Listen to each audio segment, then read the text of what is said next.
Glacier is my favorite park. I've been visiting it since 1994, and it's fair to say I know it pretty well. I've made several comprehensive guides that show why it should be on everyone's travel bucket list. This guide is my most comprehensive. If you're thinking about visiting, it's the best source to help you plan for 2025 and 2026. And yes, it's darn long, but it kind of has to be.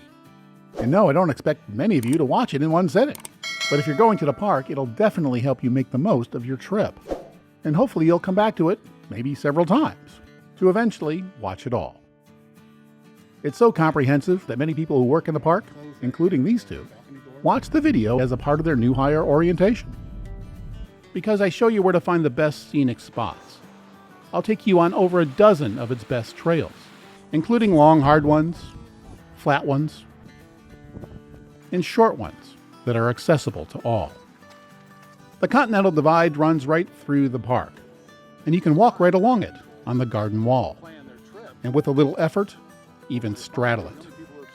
Both sides of the park have unmatched, though different, natural beauty. The west is lower and wetter, with more trees, and more than one stunning cascade.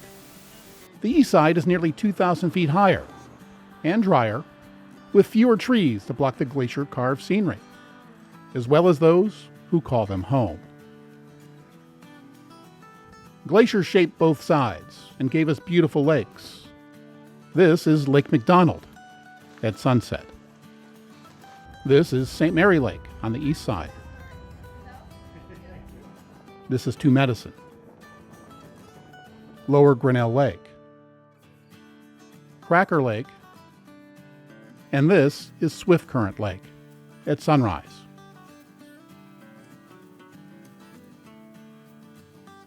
And here the wildlife is truly wild. And of course, there are glaciers. It's a huge park in northwest Montana with 5 primary activity areas that can take hours to get from one to another. There's only one road across the park, the famous Going to the Sun Road. The glaciers, waterfalls, and sights along it are the reasons many people come here. I'm hoping that this video convinces you to see more than just the road, by maybe taking a hike to one of its remote mountain lakes,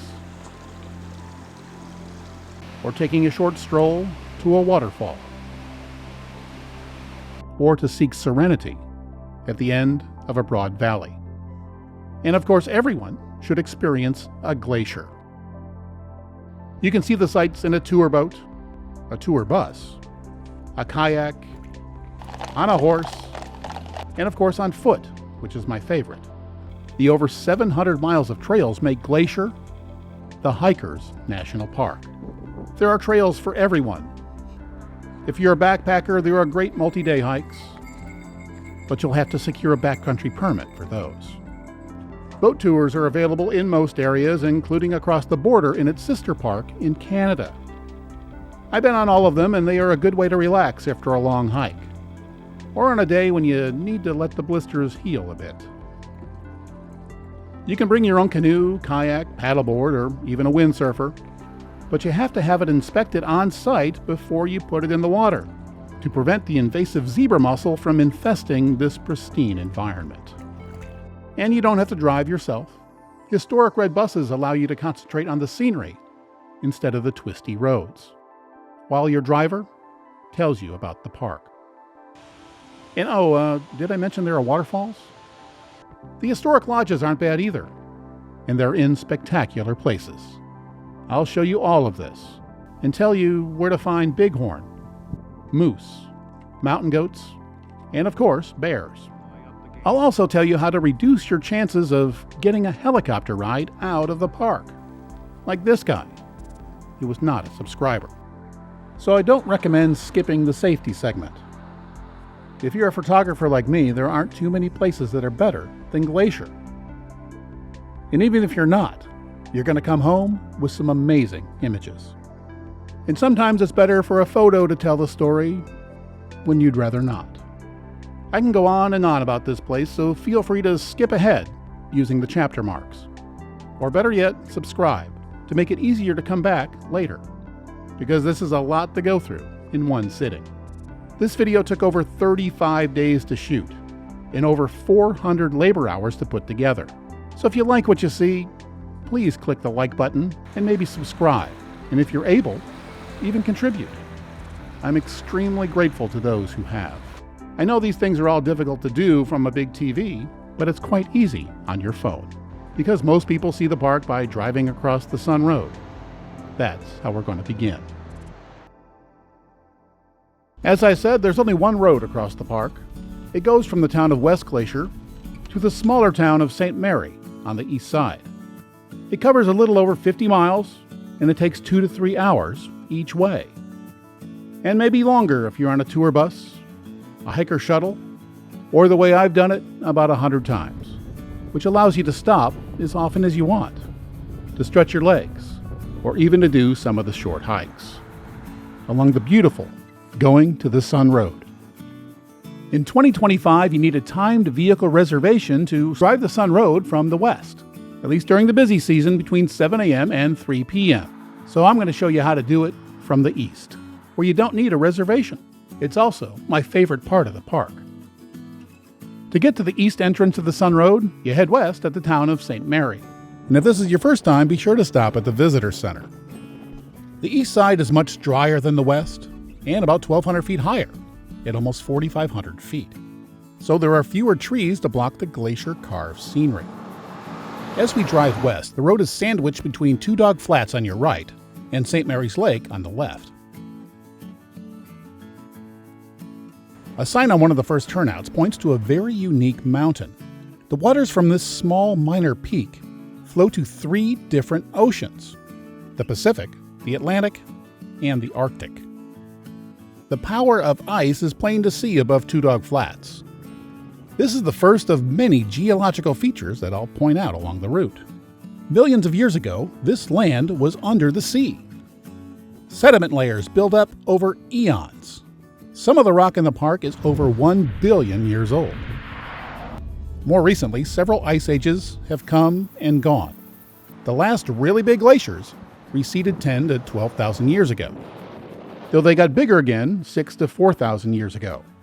This relatively flat section is excellent wildlife habitat. Shortly after sunrise, large herds of elk come down from the mountains and head towards the lake. Bears and other predators also like to drink from the lake in the morning. Never approach a bear, and don't even think about getting out of your car. It's much safer to see them from the window. At the western edge of the flats is one of my favorite places to stay in the park: Rising Sun. This side of the park is adjacent to the Blackfeet Nation. In fact, this side of the park was leased to the U.S. by the Blackfeet under a treaty that allowed for the formation of the park in 1910. By the way, the full length of the road doesn't usually open until mid to late June, and July openings are not uncommon because of the massive effort required to clear all the snow. And weather tends to close the road by mid-October. From the west, it can take 2 to 3 hours to get here. Luckily, there's a parking and rest area with a bathroom on the lakeside. The picnic area is nicely surrounded by trees. A short path leads to St. Mary Lake. This sign warns that a mountain lion has recently been seen in the area, so you need to be alert. The narrow beach is a nice place to take in the pleasant view, especially early in the morning. And if you're really lucky, you might even spot one of the smaller mammals in the park, like this alpine chipmunk. A little further up the road, there's a parking area for the St. Mary Boat Dock. I've taken this tour at sunset, and it's a good way to close the day. Just around the bend is one of the most photographed locations in Glacier National Park, the Wild Goose Island viewpoint. This is one of my favorite views in the park. I've been here 100 times, and it's always different and beautiful. The view changes throughout the day. At daybreak, it's dramatic. At mid-morning, the mountains are bright, and it's serene. In the afternoon, convection creates pretty clouds. And at sundown, it's almost spiritual. Perhaps even more so late in the season, when smoke, hopefully from distant fires, blurs the landscape. Fire is an important part of the forest life cycle, It's necessary for rebirth. In 2017, a small fire, by park standards, burned the mature forest around this section of the road. Even trees in Wild Goose Island were burned. The next section of road climbs to an overlook with parking above St. Mary Lake. It's a nice viewpoint. And yes, that's Wild Goose Island. Again, the view can be quite different depending on the time of day and the weather. Usually it's rather windy. In the afternoon, the clouds can be rather interesting.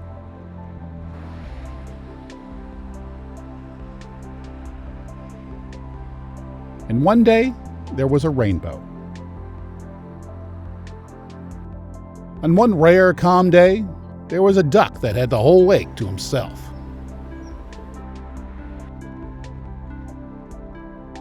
And if you're a rockhound, the opposite cliff face is interesting too. 2020 was my first fall trip to Glacier, and it won't be my last, because the color in early October was really nice.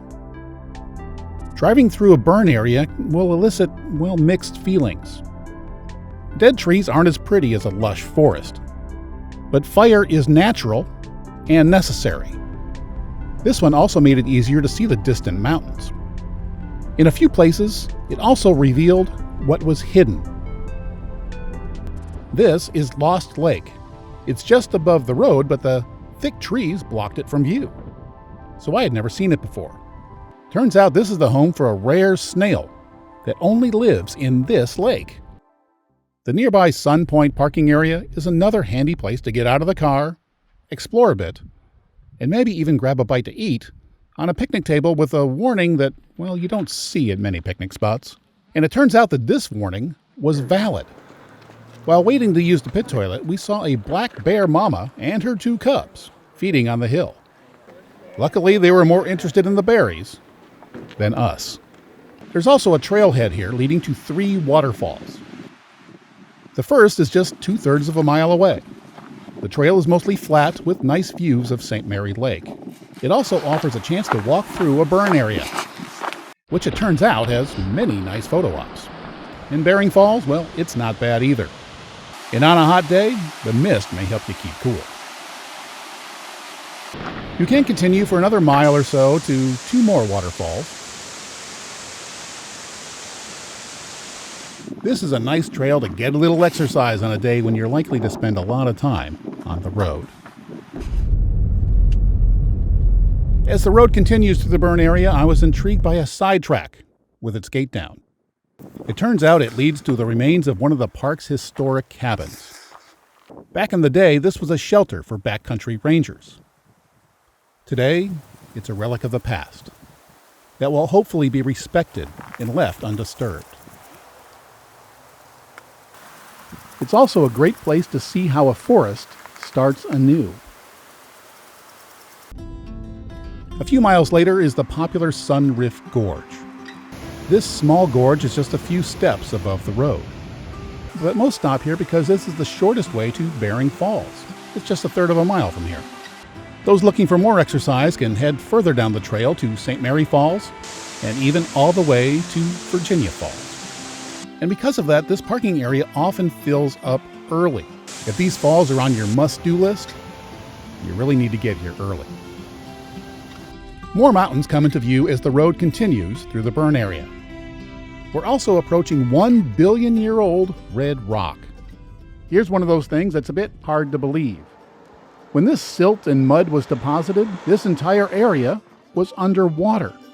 It was in a 3-sided saltwater basin, like a modern ocean inlet or bay. This is the St. Mary Falls Trailhead parking area. This trail bypasses Bering Falls. And yes, as you can tell, there are many trails in this area, and getting back to the correct parking lot can be an issue. So make sure you read the trail signs. I once ended up at the wrong parking area. I've been to this place many times too. And prior to the fire, the forest was so dense you could barely see St. Mary Lake. Of course, in 2017, things changed. The old went away and the life cycle restarted, allowing the sun to reach the forest floor, sprouting new life and young plants. a new food source.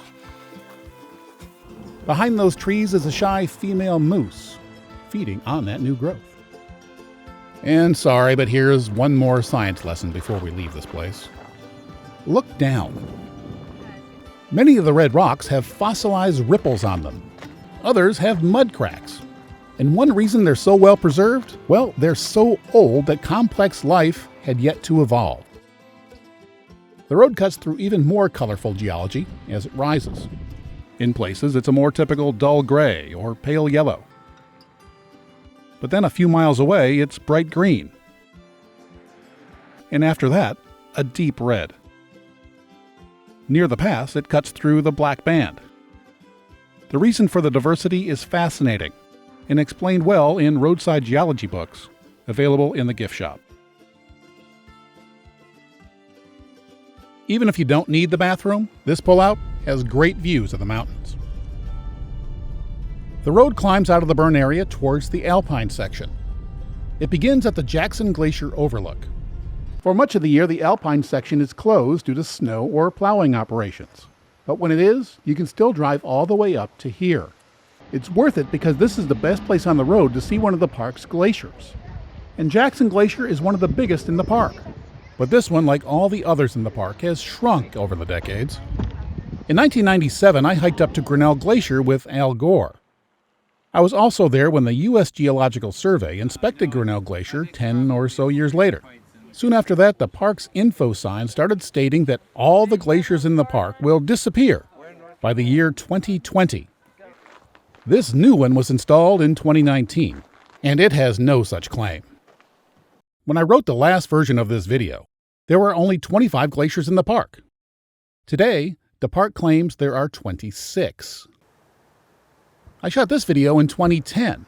The glaciers have been melting for a very long time, since the Little Ice Age ended in the mid-1800s. But it's more noticeable now. If you want to see it up close, there's a trailhead at the end of the parking lot. The heavily used 15.4-mile trail to the glacier begins here. It climbs over 2,400 feet, so you need to be in shape. I decided to go only as far as Gunsight Lake. This section of the road is well out of the burn area. The road is about to get twisty, so if you're a slow driver and there are cars behind you, be nice.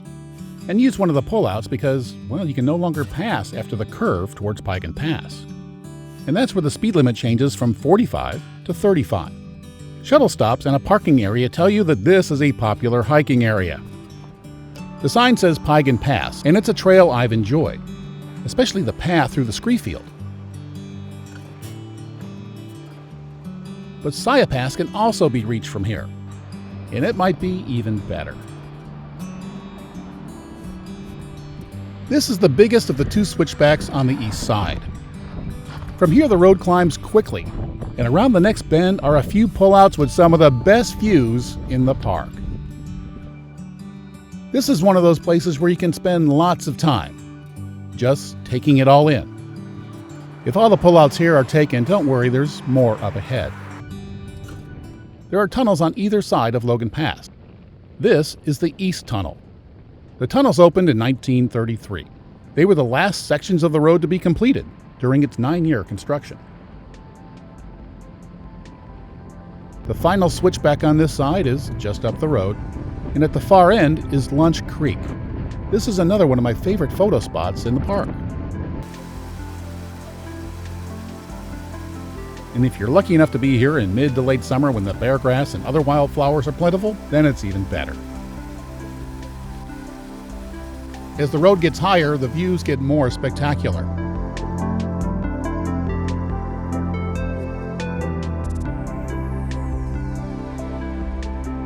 It's very hard to capture the true majesty of the place. As hard as I've tried, I just can't do it justice. It's really one of those places that you have to see in person to fully appreciate. And yes, you can ride a bicycle on the road, and a surprising number of people do it. And this ain't easy, because from the west there's over 3,000 feet of elevation change. This is the area called the Big Drift. Each spring up to 80 feet of snow collect here. This is Logan Pass. It's the highest part of the road. It's a very popular place, and the parking lot is often full by 8 in the morning. Even reservations for a red bus tour are often sold out for weeks. The free hiker shuttles, well, yes, they're first come, first serve, but even they can have long wait times. The visitor center houses several exhibits, a small gift shop, and a comfort station. In FYI, the outbuilding was extremely fragrant in October. This is one of the world's special places, and it gets even better when you get away from the parking lot, and I highly recommend that you try at least one of the trails. Just behind the visitor center, a 3-mile round-trip trail leads to Hidden Lake. It's one of the most popular in the park. Here, grizzlies and other wildlife are often seen. In fact, it's not uncommon for the trail to be closed because of too much grizzly activity. And on most days, there are only goats. This is Hidden Lake from the overlook. On this day, this was as far as I could go because, well, a bear was spotted in the area. One of my favorite trails is just across the road from the summit side. The Highline Trail is part of the Continental Divide Trail that runs from Mexico to Canada. The farthest I've gone is the Mini Glacier, and the view from Swiftcurrent Pass is one of my favorites. But you don't have to hike 15 miles to enjoy this trail. Just a 15 to 30-minute walk from the pass is amazing. And anyone in reasonable shape who's not afraid of heights should walk out to the shelf. It takes just 15 or so minutes to get to this view.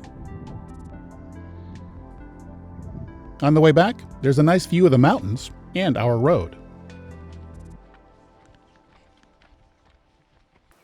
Many people bring their dogs on their trips these days, and dogs are allowed in the park, but they are not allowed on the trails. And they must always be on a short leash. In addition to bears and goats, bighorn sheep also hang out here. And remember, these are wild animals, so don't approach them. The weather changes quickly up here. While it may be warm and pleasant in the valley, it can be cold and rainy or even sleeting or snowing at the pass. Clouds rush in from the west and are pushed upwards by the mountains. Cold precipitation is often the result during any month of the year. Meanwhile, east of the divide, only a few clouds may spill over the ridge.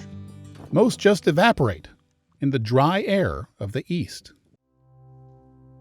Back on the road, we begin the descent by passing another waterfall. But after just a short distance, we're going to stop. And a short iron walkway leads to an overlook with an excellent view of the Continental Divide.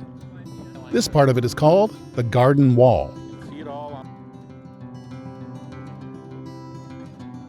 The Highline Trail is carved into it, as is the Sun Road below.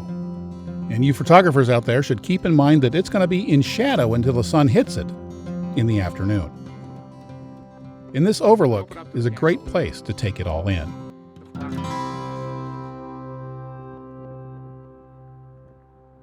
The descent is narrow, a bit twisty, and often crowded. Just west of the pass is Bird Woman Falls. It's one of the highest in the park.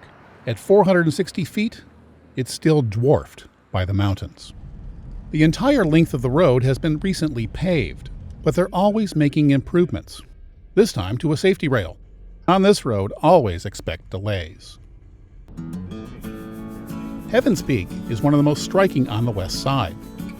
Its distinctive shape tends to draw the eye, no matter the time of day. The sun hits it in the morning. In the afternoon, it's in silhouette.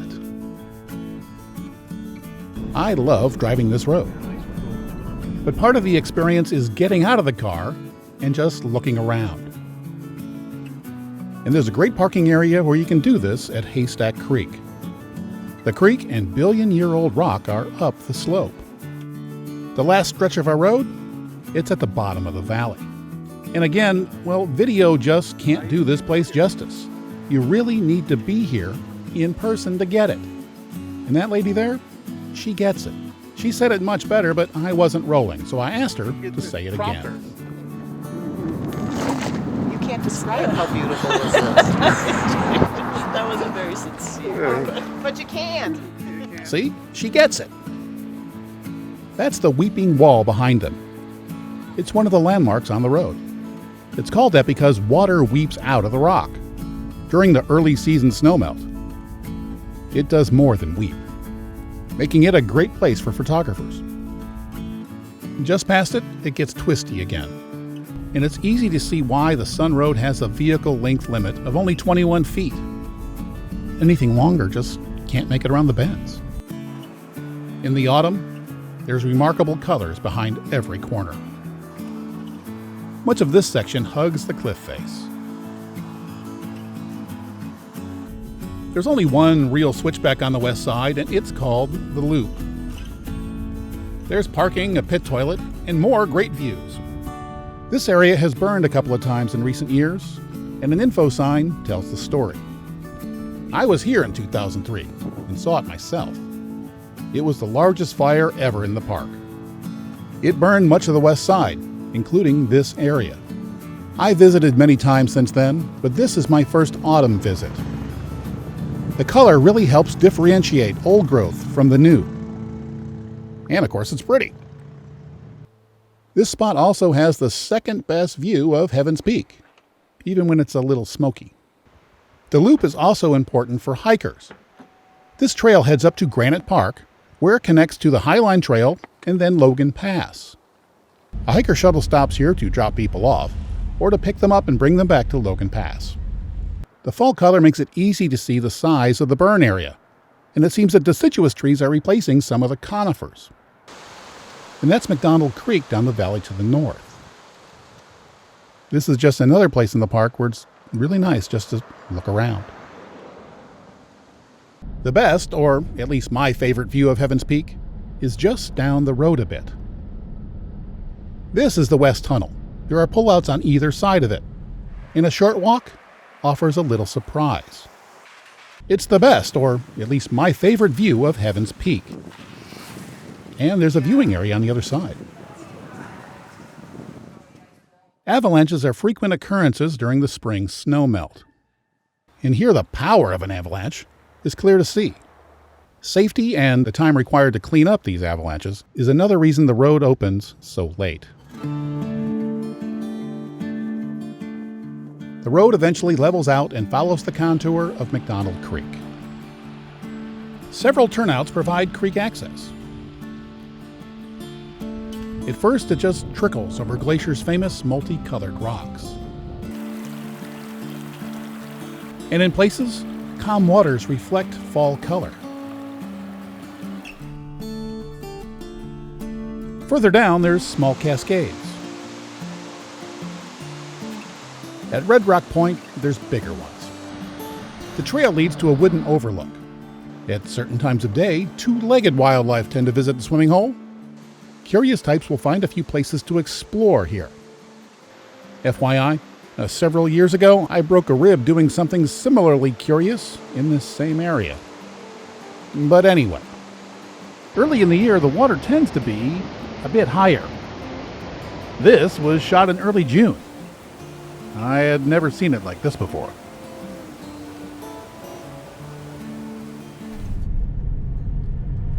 Soon you'll see another large parking area that's full by 8 o'clock in the morning. It's for the Trail of the Cedars. It's one of the most popular places in the park. Here, a 0.7-mile boarded wheelchair-accessible trail winds its way through an old-growth cedar forest. At the far end, you'll hear the sound of falling water. It's Avalanche Creek, where it narrows into a small but beautiful gorge. In October, the water is low. Earlier, it's much more dramatic. The bridge is a turnaround spot for most. But if you keep going for another 1/10 of a mile, you arrive at the trailhead for Avalanche Lake. The lake is just 2 miles and a moderate climb away. It's hard to believe that a place so lush, like this temperate rainforest, is just 40 miles from the dry grasslands on the east side. The road continues through the tree-lined valley near McDonald Creek. The pullout areas now have names. This is Sacred Dancing Cascade, but the water is too low for dancing. Take the short walk on a trail downstream to a bridge that's over the creek. From the bridge, there's a great view of the Cascade. It's another great photo op.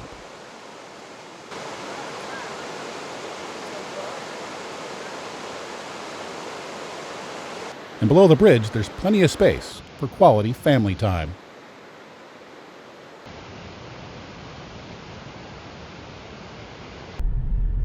Back on the road, the speed limit here is 40, to provide a safety margin in case wildlife decide to cross the road.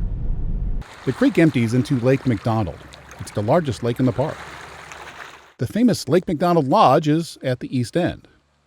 We still have to drive the 10-mile length of the lake to get to our final stop. There are a few pullouts along the lake, and from this one, if you look carefully, you'll notice that the far shore shows evidence of a large fire. Much of it burned in the historic 2003 fire, leaving many dead standing trees that were just waiting for the next fire. Then, with a lightning strike in 2018, the fire returned, rebooting the forest life cycle once again. When you get to this side of the road, you might want to look at your watch. Because if you're here during the busy season, and if you reach this end of the road before 3 p.m., you might just want to turn around before you get to the town of Apgar, because you won't be able to head back on the Sun Road until after 3 p.m. unless you have a vehicle reservation. Your other option is to explore the towns of Apgar and West Glacier. They got lots of stuff to do, and there's places to eat, and of course places to shop, and even miniature golf. Be sure to walk down to the beach at Lake McDonald. This is one of the most famous views in the park.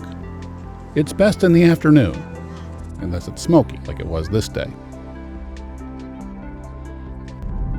It typically takes 2.5 hours to cross the Sun Road, depending on traffic and how many times you stop.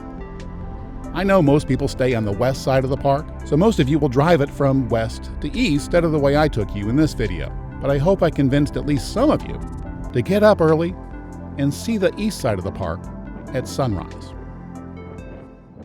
Okay, now it's time to wrap this up. I hope you enjoyed our little journey. We started where the grassland prairie meets the mountains. We saw remnants of a glacier that carved them, and the wildlife that call them home. The road took us to easy trails and provides us access to the alpine backcountry.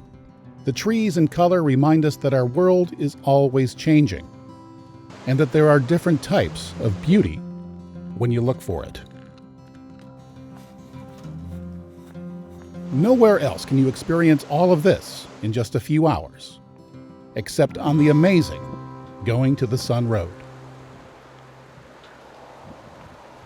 I really hope everybody has the opportunity to drive that road.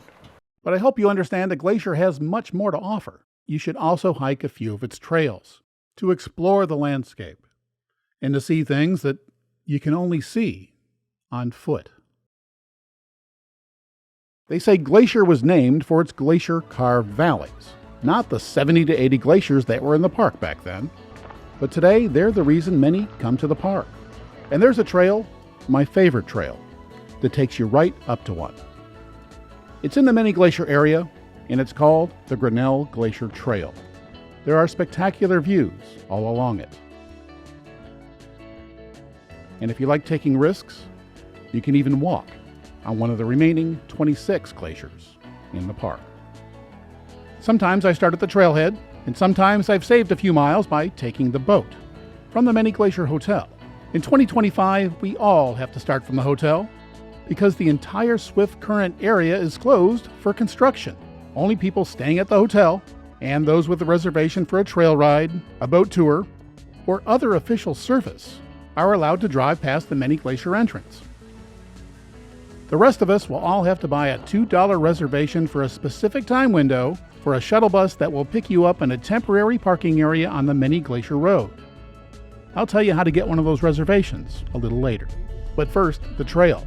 It has spectacular views, but you have to be in shape to do it.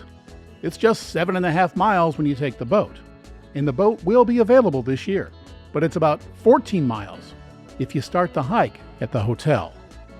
In both cases, you'll climb from about 4,900 feet to a bit more than 6,500 feet. And with undulations, your total elevation gain will reach almost 2,000 feet. Since I've hiked it both ways, I'm going to show you both. I've never hiked it from the hotel, but there is a Swiftcurrent lake trail that goes around the lake, and part of it includes our trailhead. The park map says that this section of the trail is wheelchair accessible, and it is fairly smooth. And on a hot day, the shade is really nice.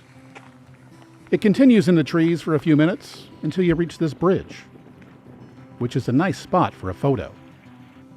Just a few minutes later, you can see the lake. Then the trail goes along the shore of the lake until we reach our next lake, Lake Josephine. There's a 0.2-mile strip of land between the Swiftcurrent boat dock and the dock on Lake Josephine. This little strip has a bit of upslope, but it's really the only climb on the way to Grinnell Lake. This is Lake Josephine. It's one of my favorite photo ops in the park, especially when the boat is at the dock. In the morning, Mount Gould and the lake is sunlit, and it's very pretty. The trail continues down the right side of the lake with a great view of Mount Gould. There are fewer trees, so it's more open, and the sun, well, it might beat down on you. You'll see plenty of berries in this section, and remember that where there's berries, there will also be bears. Hey, bear. I've done this trail over 20 times, and I've never seen a bear on it. But I do follow bear safety procedures.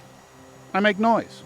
One day on the return leg from Grinnell Glacier, some fellow hikers asked me if I knew that I had just walked right under a bear. Hey, bear. And I said no, I had no idea. Apparently because Hey, I bear. was making noise, and I did not surprise the bear, well, it left me alone. I could have been lucky, or maybe it's because I knew the rules. When you're a bit past halfway to the end of the lake, there's a fork in the trail. The left one goes to the boat dock. The right one goes up to the glacier. A few minutes later, we're high enough to see mist on the water. And we're at the point where the boat people join the trail. And now it's going to get awkward, because now we're going to go back to see how they got here. The tickets tend to go quickly, so it's best to get them online before you even get here. But if there's any left, you can get them here, or in the hotel. This is a tour boat, and they want to give you something for your $40. So it takes an indirect route while a guide talks and answers any questions. You can see here, way down the valley, that's Swiftcurrent Mountain. You got good eyes, you can see the box on top, that's a fire lookout. Yes. What's the temperature of the water? The temperature, it's very, very cold water. So right.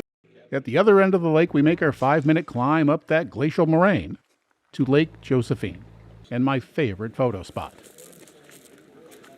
This boat goes directly to the opposite dock. And on one trip, while I was struggling to find the autofocus button on my camera, there was a moose on shore. So it pays to look around. You never know what you're going to see. No matter the season, it can be cold in the morning. That's frost on the gangway. After the hike, when the boat picked us up, the temperature was near 70. Ranger hikes begin with a talk about safety. This is bear country, and it's the bears that have the right of way. We learned that the best way to avoid a bear encounter is to make noise. When a bear hears a human voice, it will likely get out of the way. But if you surprise a bear, it's likely to be unhappy, and you may have to use your bear spray to fend him off. This is a bit of a trail crossroads. Many trails connect here, so make sure you follow the signs and get on the right trail. The first time I took the boat, I may have been a little overconfident. I went the wrong way. I ended up at Lower Grinnell Lake, which added a couple of miles to my hike that day. The trail heads into the woods on a boardwalk over marshy ground, until there's a bridge over a stream, where there's another photo op. Just a few hundred yards from the boat landing, the climb begins. The trail gains a few hundred feet in the first 30 minutes, and on most days, the wind grows stronger. Soon, your efforts begin to pay off with amazing views of Mount Gould, which dominates the head of the valley.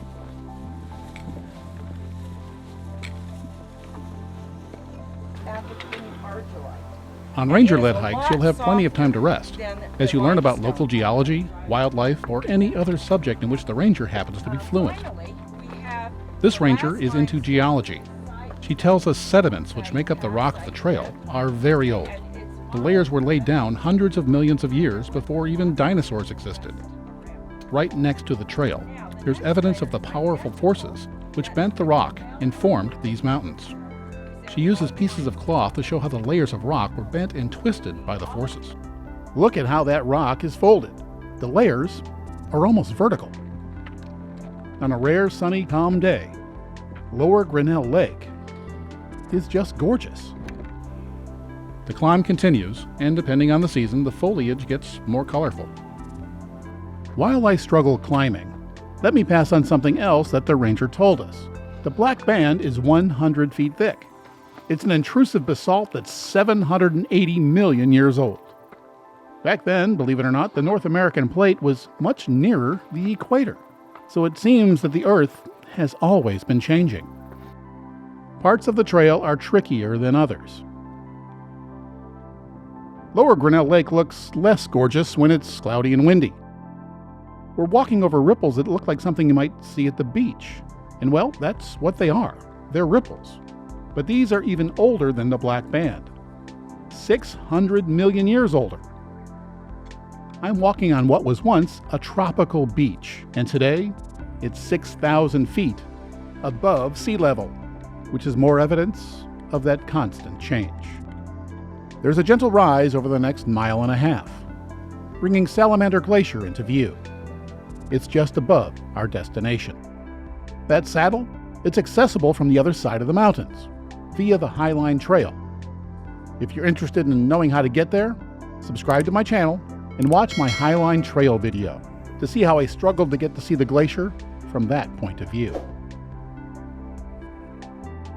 There are fewer trees the higher up you go, and the views of the beautiful Lower Grinnell Lake get better and better. The lake gets its vibrant turquoise color from small rock particles that were scraped off by the glacier.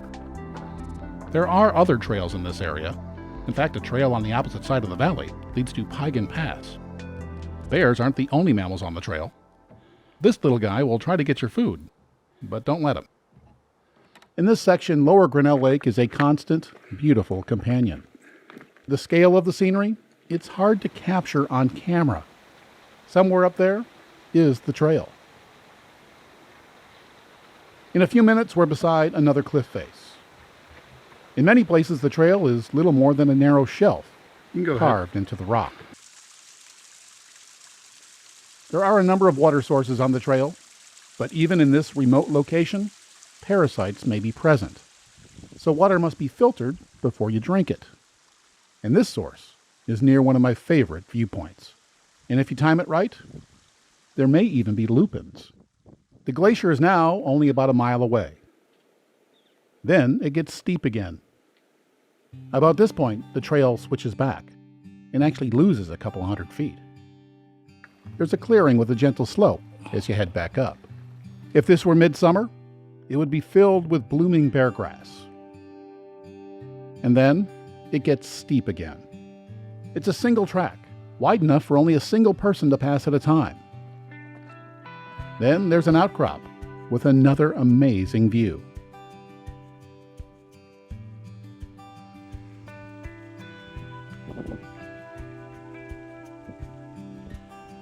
At one point, it's so steep that stairs are cut into the rock.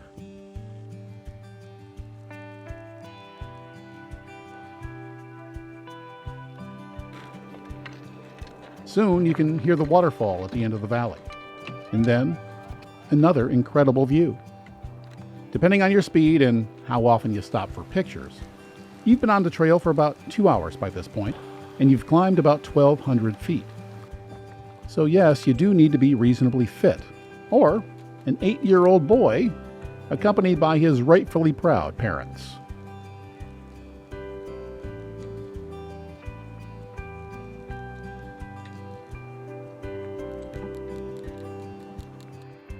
At times, the trail can be quite narrow, but it's never scary or even risky.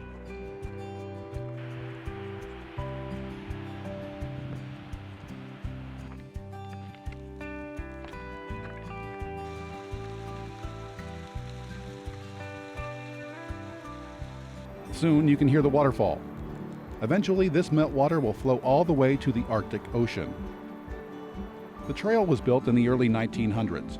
but the first explorers bushwhacked their way up here in the 1850s. Back then, the ice extended all the way to the fall. Turn around to see where you've come, and you'll see the U-shaped signature of a glacier-carved valley and a string of aquamarine lakes. The boat dock where we started is at the near end of the second lake. Bears like this part of the trail because it's lined with berries. Ripe thimbleberries actually taste pretty good. Just before the rest area is the best view of the formation called the Angel's Wing. It looks like half the mountain was sheared off, and it was, by a glacier that once filled this valley. The rest area is a large open area with benches and a pit toilet. It's about 0.3 to 0.4 tenths of a mile from the top of the trail. The hardest part of the hike is still to come. So this is a good place to stop, rest, have lunch, and maybe add a layer of clothing. Bighorn sheep frequently graze in the nearby meadow. This video was shot on a different day. If you're lucky enough to see a bighorn, remember that they are wild and unpredictable. The hike up the moraine to the Grinnell Glacier overlook is steep. It rises almost 400 feet, and for many it's the most strenuous part of the trail.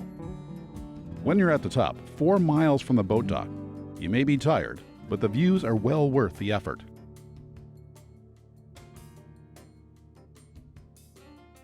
If you're lucky, you may see a bighorn sheep up here too. Few continue to the glacier. Most just rest here and take in the amazing scenery. The glacier itself is still about a half mile away. Some even cool their feet in the very cold water. There's much to take in. The rock face is 3,000 feet high, the waterfall nearly 1,000. Like Lower Grinnell Lake, the water here gets its striking color from glacial flour, scraped off by the glacier. Most of those who make it up here know that the glacier is shrinking, and they want to see it before it's gone. This film crew is from Japanese television. As glaciers die, crevasses form near the edge, or foot of the glacier.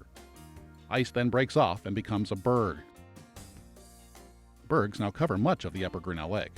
Over time, some of the bergs turn on their side, revealing ice layers that are hundreds of years old. Layers are also visible on the wall of the arête. They were laid down over 1 billion years ago. This is Salamander Glacier. In the early 1900s, it was connected to Grinnell Glacier. Today, the two glaciers are separated by hundreds of feet of rock. To get to the glacier, you'll have to cross a stream. I've seen just how fast the ice is melting. When I was here in 1995, the glacier was about 500 feet longer than it is today. Back then, there were still small ice caves, and the rangers were giving tours on the ice. The ice is now thin and flat. In fact, it's far too thin to walk on safely. Glacier melt isn't always bad news. In the 1930s, ice covered this spot. When it melted, it revealed 1.4 billion, that's with a B, year-old fossils of what was once the Earth's dominant species. These are stromatolite fossils. These humble algae colonies are responsible for giving the Earth its breathable oxygen. Before them, the atmosphere was carbon dioxide, but their waste gas was oxygen. They were formed in warm, shallow seas, proof that this ice-covered mountaintop was once a tropical shoreline. By now, you might be wondering what sort of effort is required to reach this spot. So I asked hiker Tim Curry about his thoughts. And that last 4/10 of a mile was a little steeper than I expected. So is the effort worth the view? It was absolutely worth it. I would recommend this to anybody who's of sound limb, but I wouldn't recommend it to anybody who was not quite in shape for the mountain, because you do feel the altitude. It is a steep climb, it's very rocky, and you should be in shape for it. And fitness clearly is not based on age. This grandma did it, and she's 77. And she didn't take the boat. She started from the trailhead, 5.5 miles away. It took her 4 hours to get here. And what did she think of it? Ah, it's marvelous. The Grinnell Glacier Trail is one of the most scenic in North America, and one of the few that follows a glacial valley past stunning vistas with an incredible lake, and then ends at a remnant of the last ice age. This is more than a beautiful place. It's also a great place to learn something about geology, the earliest forms of life, and climate change. So when you're in Glacier National Park, if you do only one hike, the Grinnell Glacier Trail is the one to do.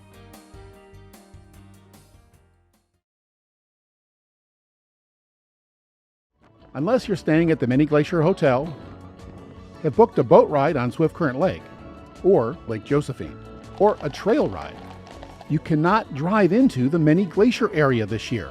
This is a big change, as it's where most of my favorite trails are. It turns out they're doing extensive construction in the Swiftcurrent Motor Inn area, and its parking lot is closed through all of 2025 through May of 2026. So to hike my favorite trails this year, you will need a timed reservation for a hiker shuttle service. And they've never done this before.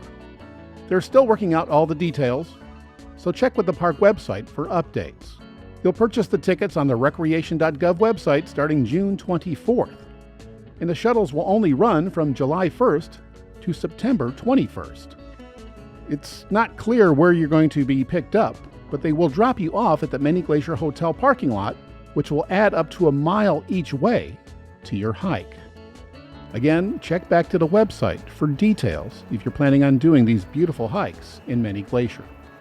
It's true that visiting Glacier isn't quite as easy as it used to be, but I assure you it's worth it.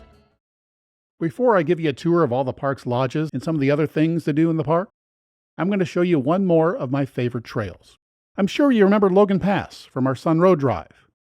But if you don't, well, there are quite a few trails up here, including one of my favorites. No, it's not the Hidden Lake Trail. Sure, it's one of the park's most popular, but it's too crowded for me, so I've only done it once. And unless the weather is really nice, there's only a fair photo op at the top. I much prefer the Highline Trail and its connecting Swiftcurrent Pass Trail, which takes you all the way to Mini Glacier. It begins just across the road from the Logan Pass sign. If you're in good shape, you can take it over 15 miles all the way to Mini Glacier. But if that's too much for you, there are options. You can take it just 11.8 miles down to the Loop on the Sun Road. Or you can take it for just over 2 miles to a place I call my lunch spot. This short option has spectacular views, and because it's out and back, you don't have to arrange for transportation back to Logan Pass. I do at least one of these variations every single time I'm in the park. These days, parking at the pass is usually full by, well, just after sunrise. Even in October, I got there about 7:30 in the morning, and I was lucky enough to nab one of the last 3 parking spots. So if you're going to do this one, you might want to book a red bus tour a couple of months in advance, or be prepared to wait in line for a hiker shuttle. In this segment, I'm going to take you all the way down to Mini Glacier. We'll traverse the famous shelf, walk along the garden wall, and take a break at my lunch spot, where we'll meet some goats. We'll climb up the haystack and endure a spur trail and a horribly steep trudge up to the Grinnell Glacier overlook, before resting at the halfway point, which is Granite Park Chalet. Then we'll cross the Continental Divide over Swiftcurrent Pass and hike down 2,300 feet, past several lakes and Red Rock Falls, to our journey's end at the Swiftcurrent Motor Inn. This segment includes images from several of my hikes. A signpost at the trailhead reminds us that this is bear country. There are more than 500 grizzlies in the park, and as the sign says, there is no guarantee of your safety. As recently as 2019, a man went missing on this trail. But anyway, here's some advice: don't hike alone. As we descend a couple hundred feet on this easy slope, allow me to provide some trail difficulty info. A walk to my lunch spot is pretty easy, without a lot of up and down. The walk back up this slope is probably the hardest part. Hey, bear. The hike down to the Loop includes over 1,000 feet of up and over 3,000 feet of going down. And going down can be quite hard on your knees, especially if you're not using hiking poles. You need to add about 1,000 feet of up and down if you decide to take the extra climb to the overlook. The hike to Mini Glacier has about the same amount of up and down as the Loop Trail, with a few more miles of flat hiking.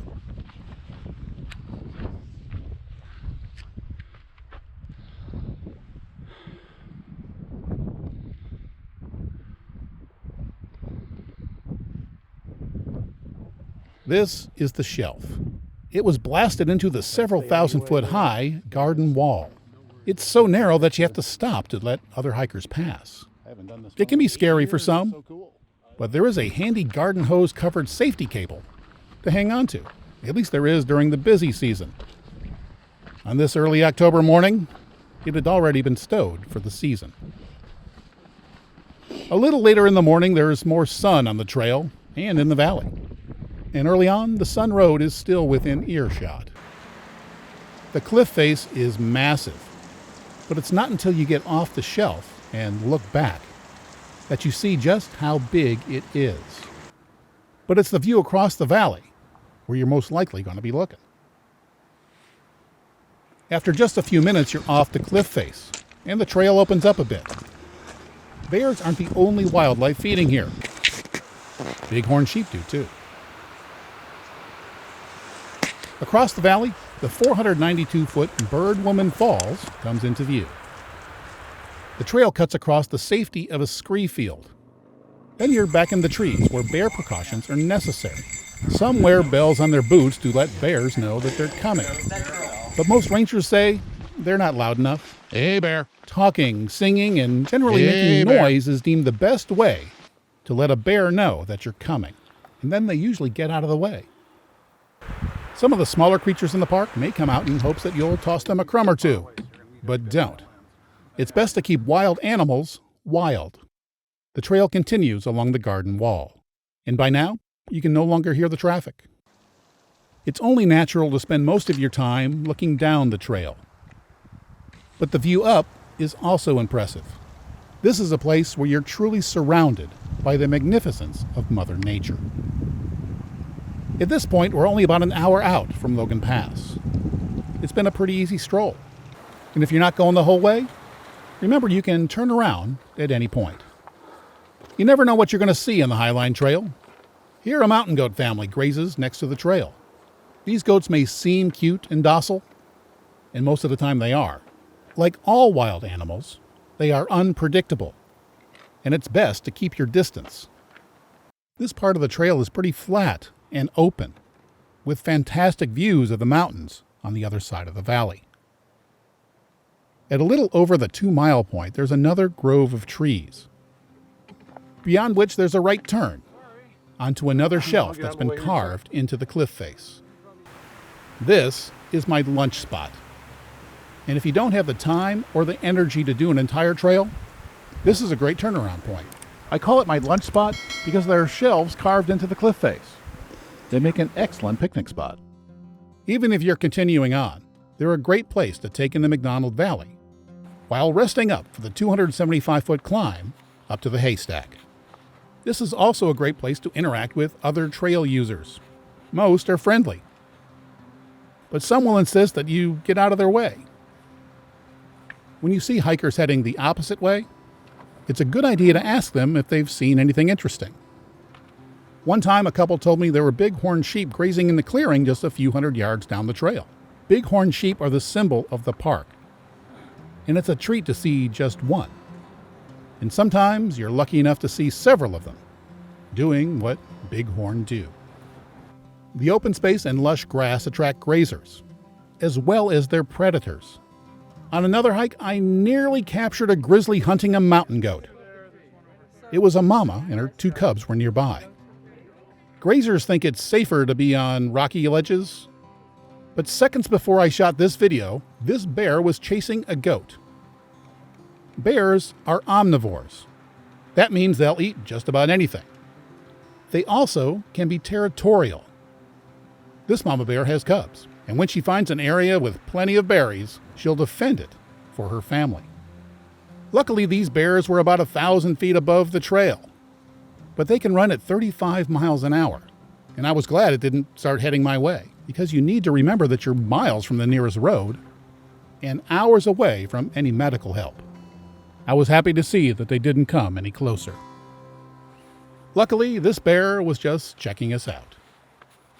The climb to the haystack is up a 275-foot switchback. It only takes a few minutes to climb it. There's a little saddle up here, with a great view of the McDonald Valley. The ground is littered with rocks. Some of them are quite large. It's pretty close to the Continental Divide. The rocks either rolled down, but more than likely they were dropped by a glacier. This is a long hike, and except for the first time I did it, well, I didn't shoot any video on this part of the trail. So I'm going to have to go to Google Earth, as the trail follows the contours of the Garden Wall. For about the next 3 miles, the views are pretty much like this. Stunning. And there is evidence of past forest fires. For about the next 3 miles, we're paralleling the Continental Divide. Trees become more plentiful as we near the halfway point. After the trail takes a turn, there's a welcome sight in the distance. That's Granite Park. It's our halfway point. This signpost is a spur trail to the Grinnell Glacier Overlook. It's almost a mile long and goes up almost 1,000 feet. I went up there the time I did the shorter loop version of this trail. The slog up was brutal for me, but I made it, and I was able to peek over the Continental Divide to Grinnell Glacier. I quickly went back down, and I was quite happy to rest for a while at Granite Chalet. Weirdly, you can buy snacks here, and they're not even overpriced.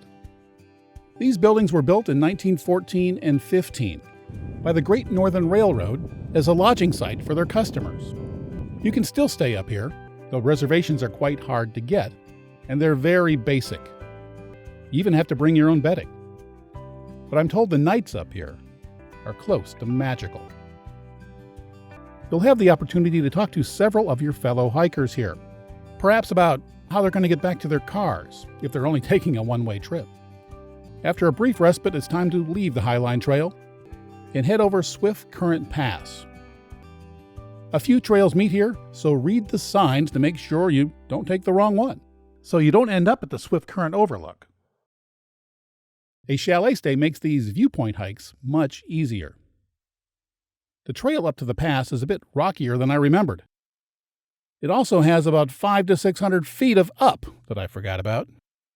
It's just the kind of place where you might see bighorn. And I did. After about 3/4 of a mile, I'm at the highest point of the day. It's about 7,200 feet at the pass. And I was feeling it. From here, the trail drops 2,300 feet, most of it in the first 2 miles.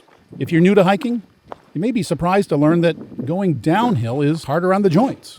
I'll use some of the old footage to illustrate. That was very close, hurt my right knee.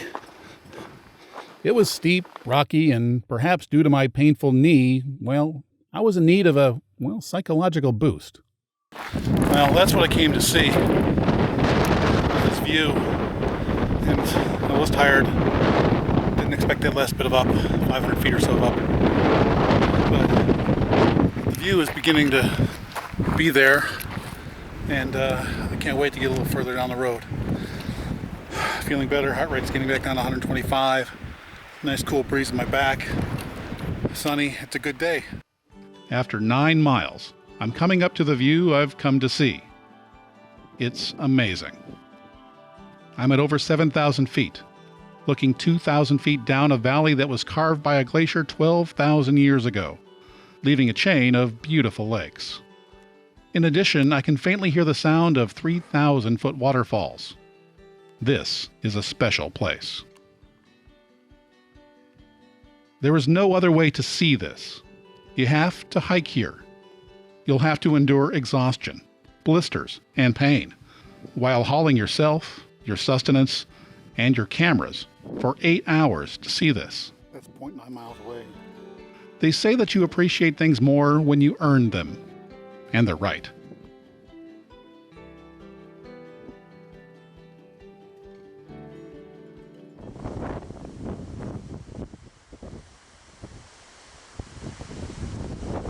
After crossing yet another shelf, you're close to the falls. If anything, the view only gets better.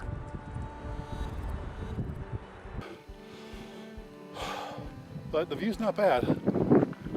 The falls begin at a melting glacier. This trickle will soon join others, forming the Swiftcurrent River. I've done this part of the trail twice, and I wish I had more pics. Both times I was simply too distracted by the valley. It's really cold. This trail, like other alpine trails, are only open a few months a year because the rest of the time they're covered in snow. This was shot in mid-July, and it was almost impassable. When I came around the corner, I saw this guy resting in the shade of the cliff. His buddies went up to the lookout. Knowing your limits is important out here.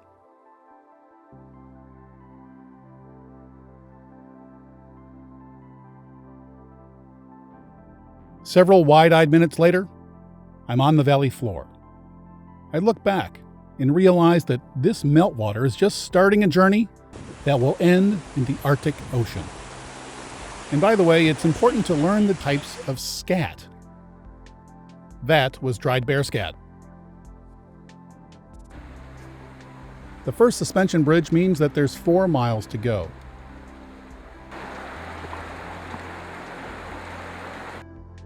And yes, this part of the trail is the same one we were on earlier when we went to Bullhead Lake. And yes, this is the lake.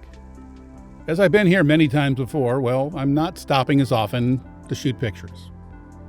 Frankly, I was tired and sore, so I did the last 3 miles in less than an hour, including a stop to Red Rock Falls. It's just a short walk off the main trail, and it means I'm only 1.8 miles from the end. While it would be nice to stay and appreciate it, I do so only briefly. It's been a long day, and I'm much more interested in basking in the luxury of a sparse, TV-less room with my boots off. Several minutes later, 8 hours after starting out, and carrying a lifetime of memories with me, that's what I did. And remember, in 2025, the entire Swiftcurrent area is closed for the season. So you'll have to hike another mile up to the Mini Glacier Hotel. And if you're not staying there, you'll have to get there early enough to catch a shuttle to wherever else you need to go.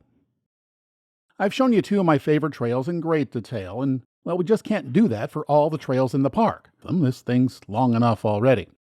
So this time I'm going to give you an overview of the trails in one of the most popular areas of the park, Lake McDonald. I've already shown you the Trail of the Cedars, Avalanche Lake, and the trails along the Sun Road. This area also has hikes to high peaks. Away from the Sun Road, there's a hike with a great view of Lake McDonald from the Apgar Lookout. If you've been to the park's website, there's a webcam at this spot. It's a strenuous hike, though it's only a 7.2-mile round trip, because it rises about 1,850 feet. There's little shade, and it's frequented by bears, so bring your bear spray. It'll take most folks about 3 hours to get to the top, where you'll see that familiar view from the webcam. It's to the left of the lookout tower. One of the best trails in this area is the amazing 12.3-mile round-trip hike to Sperry Chalet. And you can do it by horse, on a group ride. On foot, the trail is tough, and you need to be in shape to hike up 3,360 feet. In 2017, the historic chalet was gutted in a fire that burned thousands of acres. It was rebuilt and reopened in 2020, and for between $200 and $300 a night, you can stay here. But the only way to get here is by a 6.7-mile trail. That's pretty tough. But of course, you can do it on a horse. The rooms sell out in about 15 minutes, by the way. And once you get here, there's an incredible feeling that you truly are in the backcountry. The burned trees also mean there is less shade here, so this one is a toughie. But the views make it worth all the effort. And once you get here, there's actually quite a bit to do. Look at the website and check it all out. A couple of other trails intersect with this one. One of the toughest trails in the park, the one to Mount Brown Lookout, goes up 4,250 feet in just 5 miles. And of course, that's why I've never done it. The hike to Snyder Lake is an 8.7-mile round trip with only 2,045 feet of climbing. But I haven't done this one either. The Johns Lake Trail is only a 1.8-mile loop, but there's not much parking there, so this one can be kind of hard to do. And yes, it goes by the nearby falls, which are very photogenic. But I slipped and fell, and, well, the 2 cameras I was carrying survived intact, but one of my ribs didn't. It still hurts sometimes, so let's move on. There are many more trails in the Lake McDonald area, and maybe I'll talk about them in an update of this video. Now that I've shown you what my favorite park has to offer, I'm thinking that you might be interested in staying here. So I'm going to tell you about its lodging options. I'm going to give you a tour of each of the park's historic hotels, its motor inns, and its cabins, as well as camping options. I'll even tell you about its backcountry chalets, and I'll go over the unnecessarily complicated booking process for all of the in-park accommodations. If you want to stay in the park in 2025, well, just about all of the rooms are sold out. You'll have to get lucky with a cancellation. So I'm going to tell you how to book a room in the park for 2026. But if you're like me and you want to come this year, there are plenty of rooms just outside the park. I avoided staying in those for about 20 years. But recently I've experienced it, and I've become aware of the advantages of staying in a modern room after a long hike. So I'm going to show you some of the nearby hotels, as well as my favorite motel.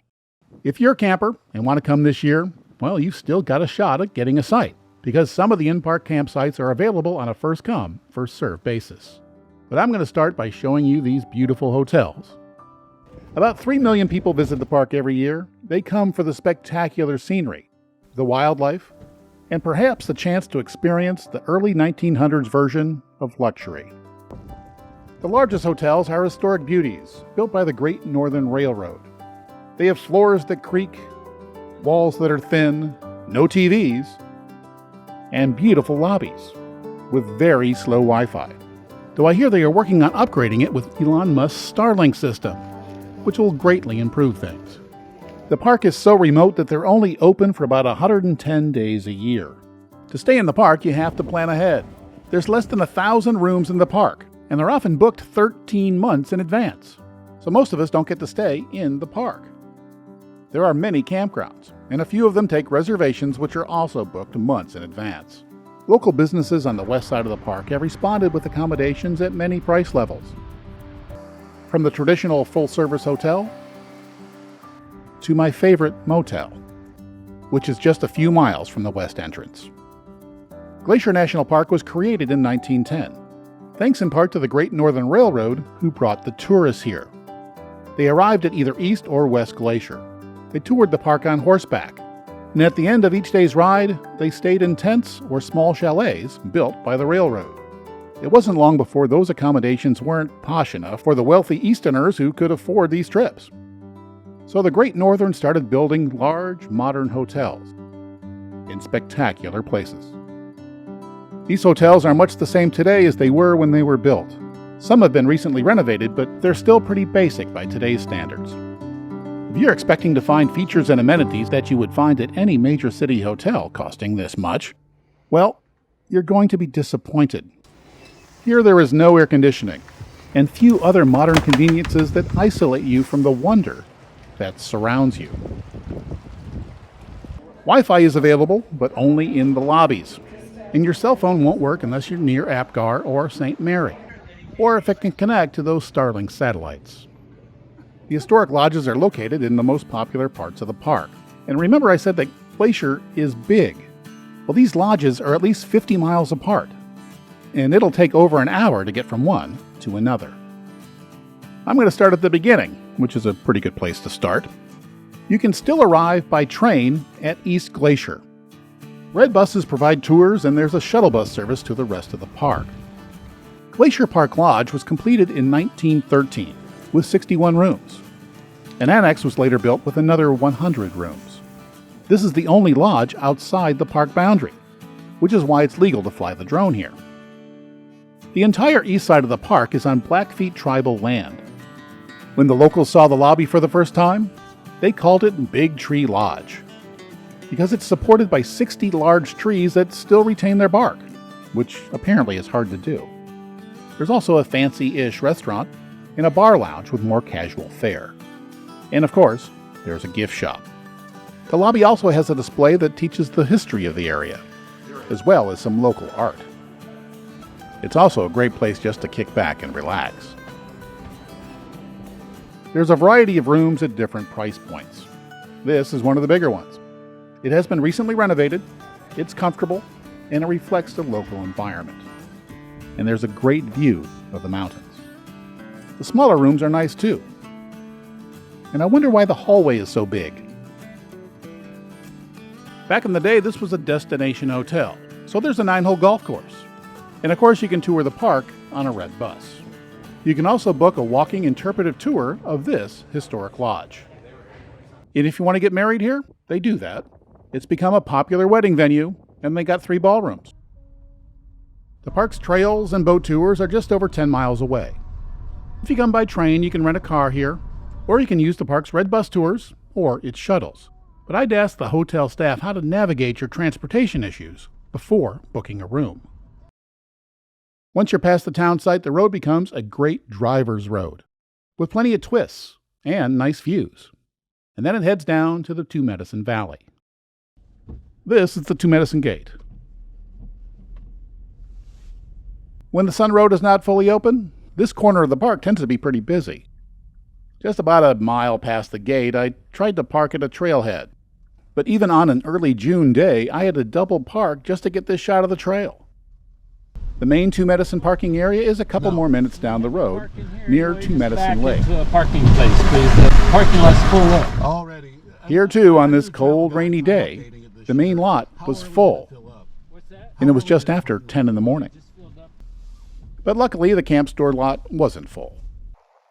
The camp store provides services for the campground nearby, which has about 100 sites. The sites here are available on a first-come, first-served basis. This lack of parking means that the trails here are less crowded than others in the park, which is a good thing, because some of the most scenic trails in the park are here, like the one to Scenic Point. It's a part of the Continental Divide Trail. Experienced hikers will tell you that the best multi-day hikes in the park are here too. And another can be combined with a boat ride, like the one to Twin Falls. And if you're not a hiker, the boat tours are great for you too. And on a nice day, so is this view from the bench. And the little town of East Glacier is one of the few towns on the east side that has a few motels. They're small, family-owned, and generally more affordable than the lodge. The town also has a few places to eat. And 20 minutes further into the Blackfeet Nation is the larger town of Browning. And I had a bad experience there once. I stopped for gas and was surrounded by locals demanding money. And well, I haven't been back. And in August of 2022, a commenter on one of my other Glacier videos said someone threw a rock, hitting his car while he was driving here on US 2. Anyway, our next destination is 50 miles north on Highway 89, just outside the park. It's a scenic hour-plus drive that weaves its way through rolling prairie. At about the halfway point, there's some construction. A little further up the road, there's a big 180-degree turn and a pullout. This is where my cell phone, with AT&T service, comes to life. On the northeast side of the park, this may be the only place where you have cell service. The town of St. Mary is the eastern terminus of the Going to the Sun Road. It's the home of the St. Mary Village. It's outside the park and offers many types of rooms and even pricey mini houses. If you need air conditioning, many of their rooms have it. There's also one gas station, though it is $1 more than what I paid on the west side. When the Sun Road is open, they also open a little eatery next door. They make a pretty good buffalo burger and have a real good ice cream counter.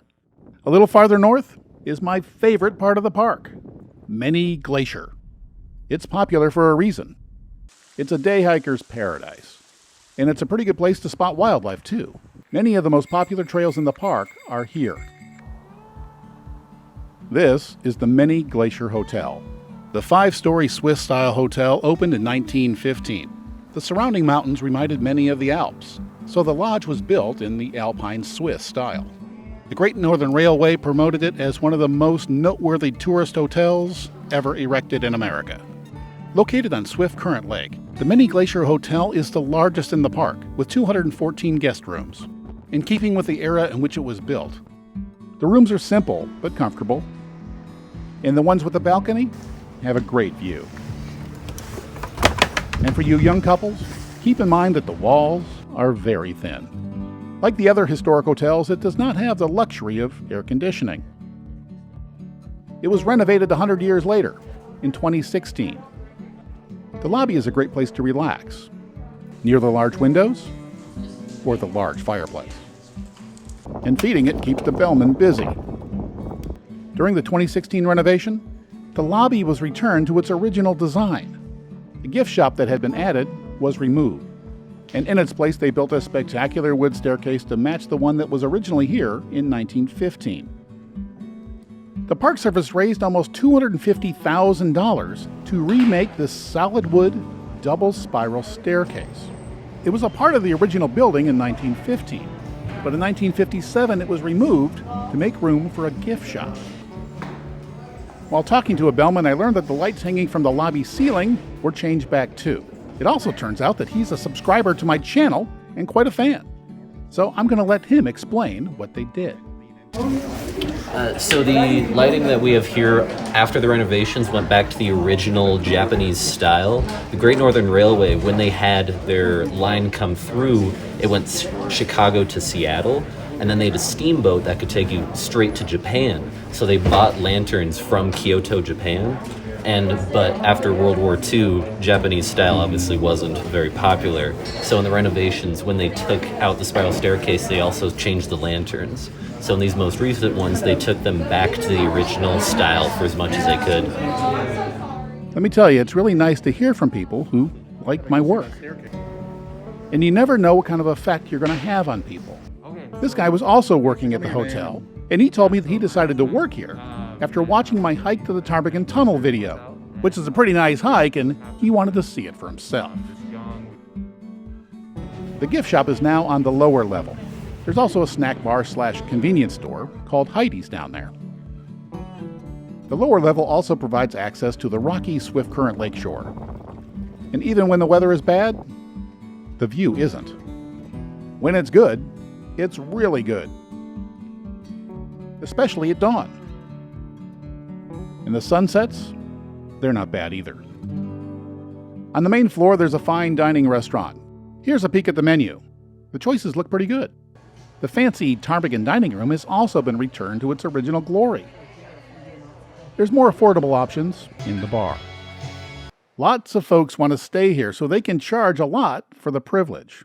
These rooms can be booked 13 months in advance, and they go quickly, which I suppose is why they can charge so much for them. Of course, there will be cancellations, so you might want to check the reservation site often. And when a room becomes available, if you can afford it, grab it. Rooms are easier to get when the Sun Road is not open. I checked in March, and several rooms were still available for June. The Sun Road doesn't typically open until the end of June, and many of the trails are still snow-covered then. But the views, they're the same. So I started going in June. If you're getting on a bit, there's something else you should know. It's quite a hike to the parking lot. It's higher than the top of the 5-story hotel. I counted 55 steps, in addition to this little slope. And if you have bags and gear, it's a good idea to load and unload at door level. I've stayed here a few times, but frankly, with rate increases, I just can't afford it anymore. But I love the mini Glacier Valley, so I usually stay about a mile down the road at the Swiftcurrent Motor Inn. This is my favorite place to stay. The Motor Inn's rooms are larger than the standard rooms in the hotel, and you can park near your door, which makes for an easy load in and load out for me. These rooms are more affordable too, and many trailheads are literally just a few feet away. They also have cabins, and I've stayed in those a few times. They tend to be very basic. Some don't have a bathroom or even hot water. Public bathrooms and showers are just a few yards away near the public laundry. The good news is they're renovating the whole area. The bad news is the whole Swiftcurrent area is closed for 2025. They're doing extensive renovations that include the parking lot, the road, and apparently the water system. There's another little building here they call the Motel Pine Top. It has small rooms and thin walls. When I stayed here, I got bed bugs, but I'm sure they solved that problem by now. Across the parking lot is the Mini Glacier Campground. It's one of the most popular in the park. 40 of the 103 sites can be reserved at recreation.gov. The rest are first come, first served. And both RVs and tents are allowed, unless there's a lot of bear activity. Then only hard-sided campers are allowed. The lobby of the Motor Inn is functional. It adjoins a diner. After a name change, it's now called Nell's. It's moderately priced and reasonably tasty. I've eaten here a lot, and for me, it's pretty good hiking fuel. And pizza is a popular item, though picky people may not find gluten-free crust. The camp store is opposite the diner. It's well equipped with reasonably priced sandwiches and other packaged food, and also has some supplies, like bear spray. But more importantly, they have huckleberry soft serve ice cream. Even if you're not a hiker, there's much to do in Many Glacier. You can take a trail ride to Cracker Lake.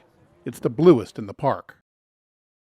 Every night in the Swiftcurrent parking lot, there's a wildlife spotting party. A ranger points a spotting scope to the slopes on either side of the valley. This is a great way to see bears, safely, from a distance. This is as close as my 600mm lens could get. If there aren't any bears, you might see bighorn sheep or mountain goats.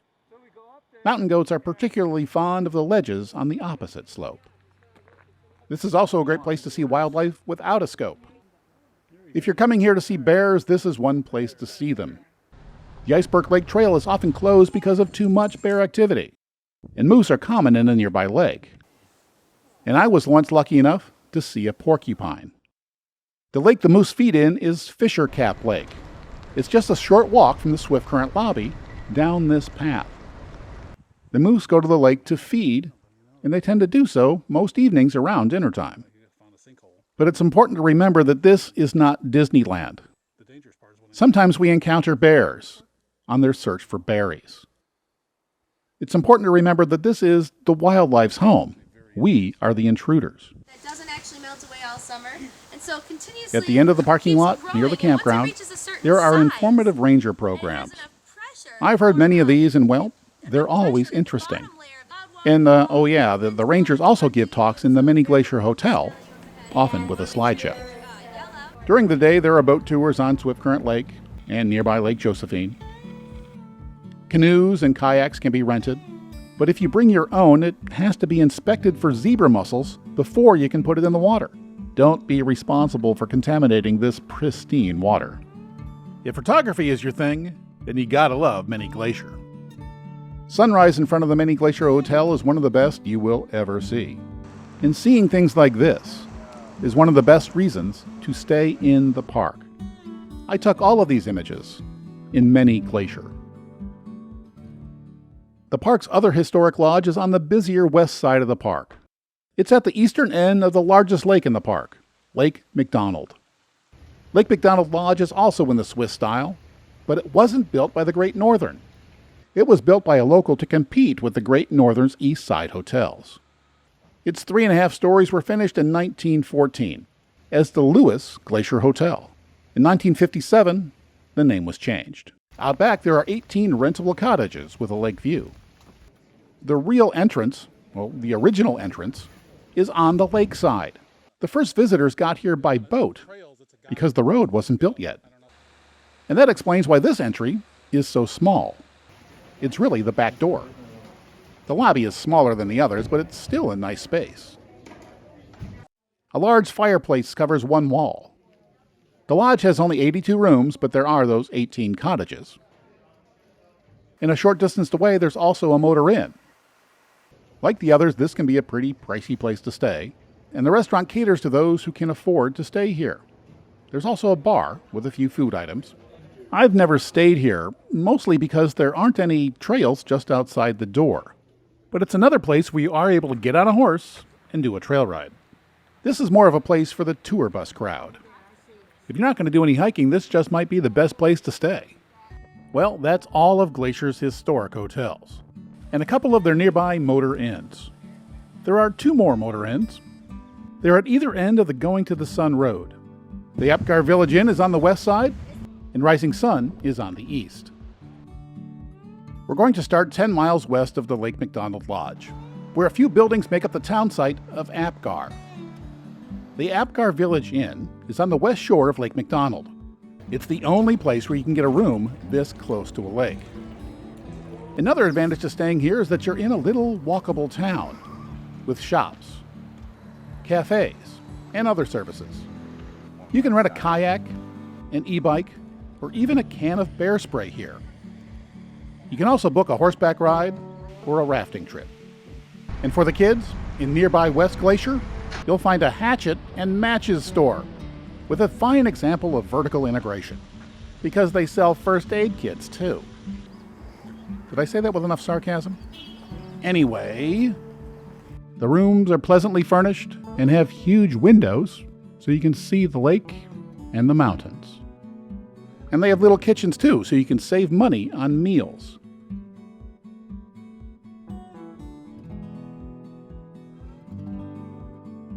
There's also a campground. It's the largest in the park, and one of only 5 that take reservations. And the only way to book them is on the recreation.gov website. The campground has trees that provide tent and RV campers with shade and some privacy. There's potable water, flush toilets, and showers. On most evenings, you can take a short walk to the amphitheater to take in a ranger talk. And now, let's talk about the sunsets. A lucky few get to see them from their door. The rest of us are lucky enough to see them from the lake shore. It's one of those rare communal moments when everybody just stares in silence. A little later, it's a great place to stargaze.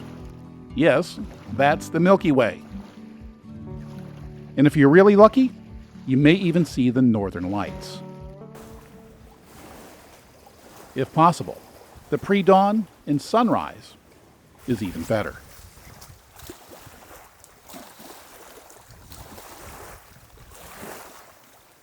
Now it's time to wrap up the Apgar section and head over to our last motor inn, Rising Sun. The Rising Sun Motor Inn is 4 miles from the east entrance of the Going to the Sun Road. It's very close to St. Mary Lake, which is very nice in the morning. There's a reason they call it Rising Sun. The way the light hits the mountains here is spectacular. You can also take a boat tour on St. Mary Lake. The ticket office is just down the hill. The rooms and cabins are similar to those found at Swiftcurrent. They are simple, basic, and comfortable. The cabins are tucked away in the woods, and they're a step up from those at Swiftcurrent. There's also a camp store and a restaurant. And by the way, I've stayed in all of these rooms, and they have every place I've mentioned so far. This is another great place for photography. It's where the prairie meets the mountains, and where elk graze in the morning. And Wild Goose Island is just up the road. It's an amazing spot. A little further down the road are trailheads to several waterfalls. So when you're looking for an adventure near the Going to the Sun Road on the east side of the park, consider the Rising Sun Motor Inn. Before I tell you about the backcountry chalets, I need to mention the classic hotel that's in Glacier's sister park, Canada's Waterton Lakes National Park. In 1932, these parks were united to form the first international peace park. It's here where the Great Northern built the Prince of Wales Hotel in a pretty good spot. As the name suggests, the hotel features British charm, with a high tea served daily. The hotel overlooks the town site of Waterton. There are a number of other hotels and tourist services in the town. The lake straddles the U.S. and Canada border. A cruise can take you to trailheads along the shore and to the U.S. side's tiny outpost called Goat Haunt, if it's open. Other water activities are available on Lake Cameron, about 20 minutes away. Hikers have several options depending on your ability. The fittest should do the Crip Lake Trail. It's a tough one, but amazing. This old hotel has just 86 rooms, so only the privileged few get to stay here. But all of us get to enjoy the view. At the opposite end of the comfort spectrum, you can reserve backcountry camping permits throughout Glacier National Park. You'll have to pack out what you pack in, and you'll have to secure your food from bears. But there is an easier way to stay in the backcountry. Remember I said early visitors stayed in chalets throughout the park? Well, 2 of them are still around. Granite Park Chalet is in a notch below Swiftcurrent Pass. The only way to get there is to hike. The easiest way starts 7 miles away at Logan Pass. You have to bring your own bedding, and you don't know who else is going to be in the bunkhouse with you, but it is drier than a tent. The other chalet has been recently resurrected. The original Sperry Chalet was gutted by a forest fire in 2017. It was rebuilt with the help of donations in time to accept visitors in 2021. The Sperry Chalet offers more conventional rooms and meals compared to Granite Chalet. It's located in the Lake McDonald area.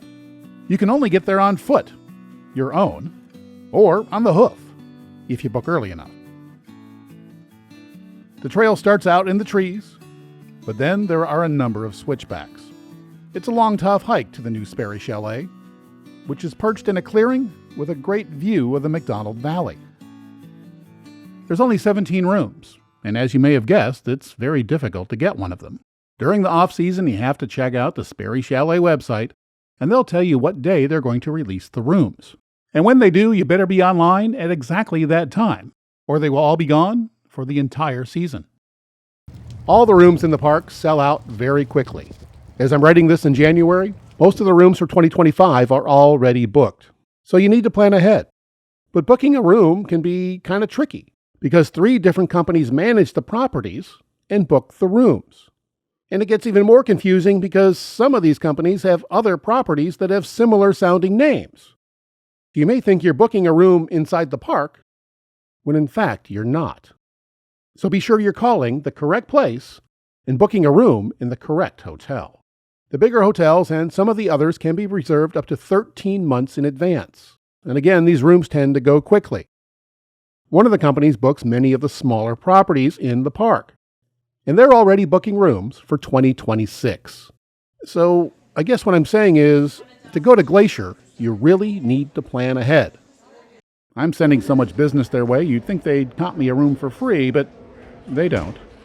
Which reminds me, please help support the effort that it takes to put these informative videos together by clicking the like button and subscribing. And if you're able, maybe even click that super like button. If enough of you do, I will be able to stay in that big hotel again. Most of the 3 million annual visitors stay outside the park. This can be a challenge and pricey too, especially during the busy season. There are lots of places to stay in the towns west of the park, including on the high end. But there are also RV and tent campgrounds, and there are a few places in the middle that are perfect for me. But before we talk about my favorite place, the Mini Golden, let's talk about the east side. The Blackfeet-controlled east side doesn't have a lot of accommodations. There are a few small places near the St. Mary's Resort, one near Babb, and another near Duck Lake. There are a few places in East Glacier too, but not many. So until whatever this is going to be is built, there aren't many options on the east side. The closest airport to the park is about an hour west, in the town of Kalispell. There are lots of hotels and restaurants there. Further south is the Flathead Lake tourist area. It's the largest natural lake west of the Mississippi. And don't worry, this was shot in early June before things were ramping up for the season. Closer to the park, there's the towns of Whitefish and Columbia Falls. But my favorite place to stay on the west side is the Mini Golden Motel in Hungry Horse. It's just a few miles from the park's west entrance.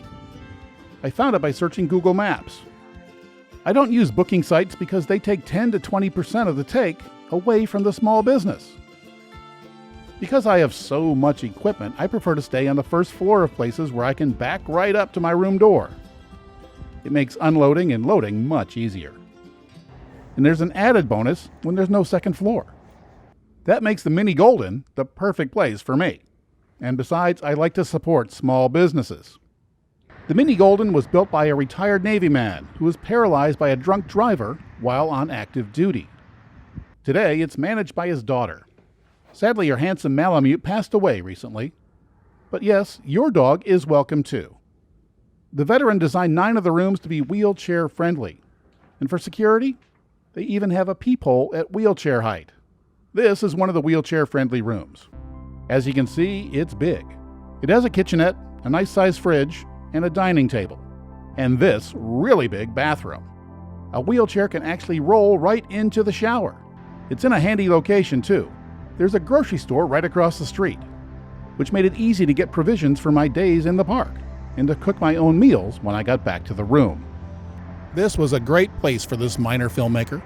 But it was also good enough for international movie star Ewan McGregor. He stayed here while shooting a motorcycle road trip show.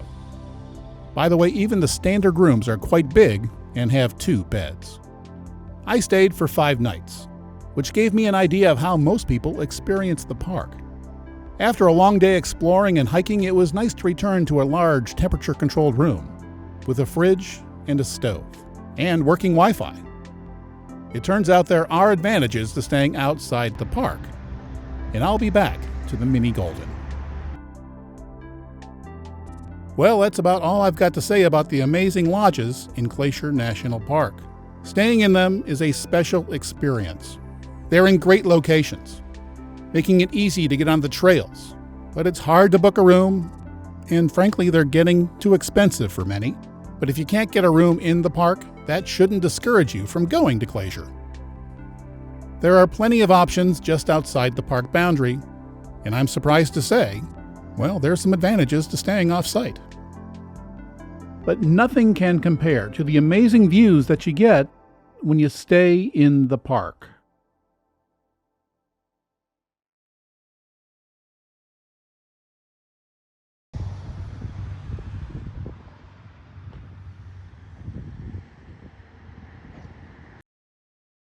I prefer to visit around the 1st of September, when the crowds and temperatures tend to be, well, a little bit more moderate. But the end of the season is much more likely to be impacted by forest fires. In 2017 and 2018, fires kept me away. I've been in the park 4 times when there have been fires nearby, and I've seen the devastation as well as the rebirth. In 2003, I was there when the North Ridge above Lake McDonald burned. Since then, the remaining dead trees were turning gray and drying out and just waiting to burn. In August 2018, a storm brought several lightning strikes and several fires. In the next few days, the wind picked up and the fire quickly grew as I watched from home on the park's webcam. The air quality in Lake McDonald area got very bad, and much of the park was evacuated. Lake McDonald Lodge was closed for the season, and several private historic park buildings were destroyed. Do a YouTube search and you can see just how bad it was. This was the second bad fire year in a row. In 2017, the historic Sperry Chalet was gutted by fire. It was the only lodge in the park that I had never visited. Thankfully, with the help of donations, it's been rebuilt, so I still have a chance. When you're out here, you can't help but be humbled by the beauty and the power of nature. It's why I prefer to stay in the park, where you're surrounded by it. And it's easy to forget that, well, destruction is part of the process. It's a part of nature. Only then can things be reborn and start anew. When we stay in the park, we're surrounded by nature. Some even realize we're a part of it, perhaps for the first time. That's why I like booking a room in one of these beauties. Because yes, it's worth it. But I also understand the advantages of staying just outside the park, and there are several options that are just a short drive away. There's lots of great places to stay in and around Glacier. And there's even more great trails. Here's a guide to one of my favorites. It goes through the mini Glacier Valley, and it's flat, so it's pretty easy. The trailhead is located near the Swiftcurrent Motor Inn parking lot. The trail begins in trees. One is rather unique. After about 5 minutes, a spur trail leads to Fisher Cap Lake. Moose live in this area, and they feed in the lake nearly every day. Some say that most of the images of moose you've seen in nature calendars were taken at this lake. They feed on plants that grow in shallow water. The females tend to feed in groups for up to hours at a time, providing plenty of time for photographers to get a nice shot. They train their young to hide in the nearby brush. Moose move methodically in the water, but they can move quickly when they want to. Moose are the largest members of the deer family. This is clearly apparent when they get on shore. They are accustomed to people, but they are still wild, and you shouldn't get too close. Bulls tend to feed by themselves. The best time to see them is late afternoon to early evening. Bears tend to come down here around dusk, so it'd be a good idea to be off the trail by then. Deer also feed here, near the shore. A few minutes further down the main trail, there's an interesting green rock formation. In places, berries grow along the trail. They are a favorite food of bears. So where there are berries, there eventually will be bears to eat them. Talking, singing, or making any noise that sounds human is a good idea when walking in bear country. About 1.5 miles from the trailhead, you're at the eastern end of Red Rock Lake. It's another third of a mile to Red Rock Falls. From time to time, the trail heads through trees.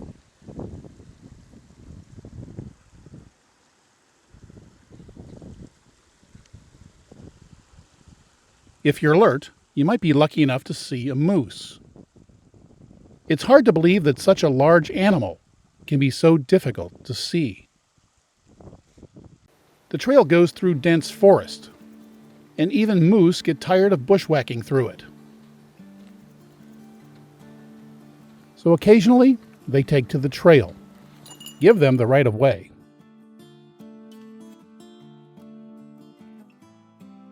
Just before the falls, the geology gets bizarre again. Just imagine the forces required to bend this rock formation.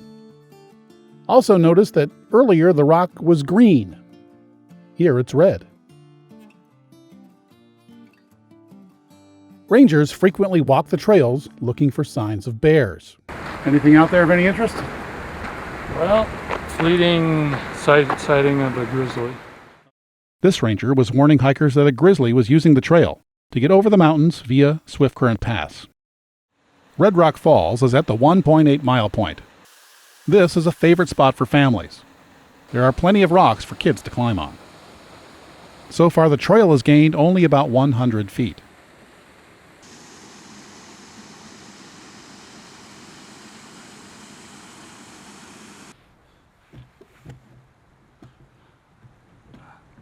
It's another spectacular 1.5 miles to Bullhead Lake.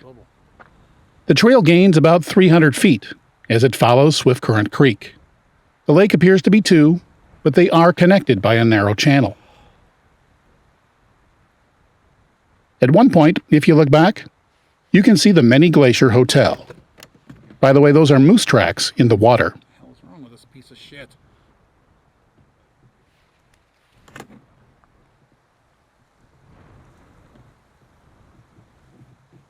Jesus Christ, that thing sucks.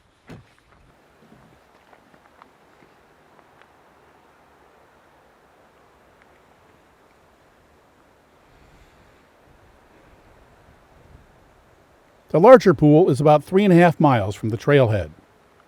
It's one of the most tranquil places in the park. Here you're surrounded by mountains on 3 sides. At the end of the valley, there are 3,000-foot waterfalls. There's an oddly bent rock formation where mountain goats sometimes feed. The lake is clear and blue. Primitive life can also be seen on this trail. The yellow and green blotches on these rocks are alive. They are lichen. Lichen grows very slowly. These swatches are likely to be hundreds of years old. For most, Bullhead Lake is the turnaround point. But the trail continues. 2,000 feet up and 3 miles from here is Swiftcurrent Pass. And beyond it, Granite Park Chalet. The view from Swiftcurrent Pass, it's one of my favorites in the park. When you're in the mountains, it's only natural that you want to hike them. But this trail is proof that short, flat hikes can be just as memorable as a long, steep one. Now let's hike to a glacier. It's a harder one. It's my favorite one. I've done it more times than I can count. It's also in Many Glacier. If you plan ahead and have a ticket for the boat, you can park at the Many Glacier Hotel. But if not, you're going to have to start early because there's limited parking at the trailhead for the amazing Grinnell Glacier Trail. The trailhead is located down the road from the Many Glacier Hotel. But if you want to shorten the hike by about 3 miles, take the boat. Even then, the hike is a strenuous one. In about 4 miles, you'll climb from 4,900 feet to 6,600 feet above sea level. Tickets for the boat ride and ranger-led hike sell out quickly, so it's a good idea to purchase your tickets a day or so in advance. The boat leaves from the dock behind the Mini Glacier Hotel. During the lake crossing, a ranger describes the scenery. Then there's a 5-minute walk to Lake Josephine, where another boat awaits. Those who start from the trailhead emerge from the trees near Lake Josephine's boat dock. They then follow the trail along the northern shore. The weather can change rapidly near the Continental Divide, and on this September morning, frost covered the gangway. After the hike, when the boat picked us up, the temperature was near 70. Ranger hikes begin with a talk about safety. This is bear country, and bears have the right of way. We learn the best way to avoid a bear encounter is to make noise. When a bear hears a human voice, it will likely get out of the way. But if you surprise a bear, it's likely to be unhappy, and you may have to use your bear spray to fend them off. The trail heads into the woods on a boardwalk over marshy ground. Just a few hundred yards from the boat landing, the climb begins. The trail gains a few hundred feet in the first 30 minutes, and on most days, the wind grows stronger. Soon your efforts pay off with amazing views of Mount Gould, which dominates the head of the valley. On ranger-led hikes, you'll have plenty of time to rest, as you learn about local geology, wildlife, or any subject in which the ranger is fluent. This ranger is into geology. She tells us sediments which make up the rock of this trail are very old. The layers were laid down hundreds of millions of years, even before dinosaurs existed. Right next to the trail, there's evidence of the powerful forces which bent the rock and formed these mountains. Recently, rangers have had to explain one more thing: why so many trees in the area are dying. The answer is an infestation of a boring beetle in a budworm that feasts on new growth. The climb continues, and depending on the season, the foliage gets more colorful. Hundreds of millions of years ago, this entire area was under an ocean. This is fossilized seafloor. You can still see the ripples. It's now about 6,000 feet above sea level. There's a gentle rise over the next mile and a half, bringing Salamander Glacier into view, which is just above our destination. The saddle is reachable from the other side of the mountains via the Highline Trail. There are fewer trees the higher up you go, and the views of beautiful Lower Grinnell Lake get better and better. The lake gets its vibrant turquoise color from small rock particles that were scraped off by the glacier. There are other trails in the area. A trail on the opposite side of the valley leads to Piegan Pass. Bears aren't the only mammals on the trail. This little guy will attempt to get your food, but don't let him. In this section, Lower Grinnell Lake is a constant welcome companion. The scale of the scenery is hard to capture on camera. Somewhere on that rock face is the trail. In a few minutes, you're beside another cliff face. In many places, the trail is no more than a narrow shelf carved into the rock. There are a number of waterfalls on the trail, but even in this remote location, parasites may be present, so water must be filtered before drinking. The glacier is now only about a mile away, and there's a small clearing. If this were midsummer, it would be filled with blooming bear grass. After the clearing, it gets steeper. It's a single track, wide enough only for one to pass at a time. Miserable place. Oops, don't look at me though. Sorry. Then there's an outcrop that provides one of my favorite views in the park. At one point, it's so steep that stairs are cut into the rock.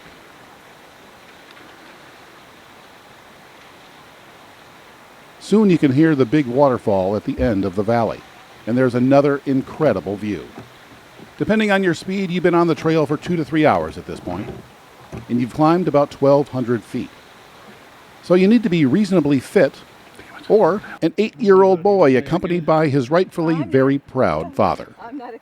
Grinnell Glacier is one of the most studied in the park, and this lot is a U.S. Geological Survey team. At times, the trail can be quite narrow.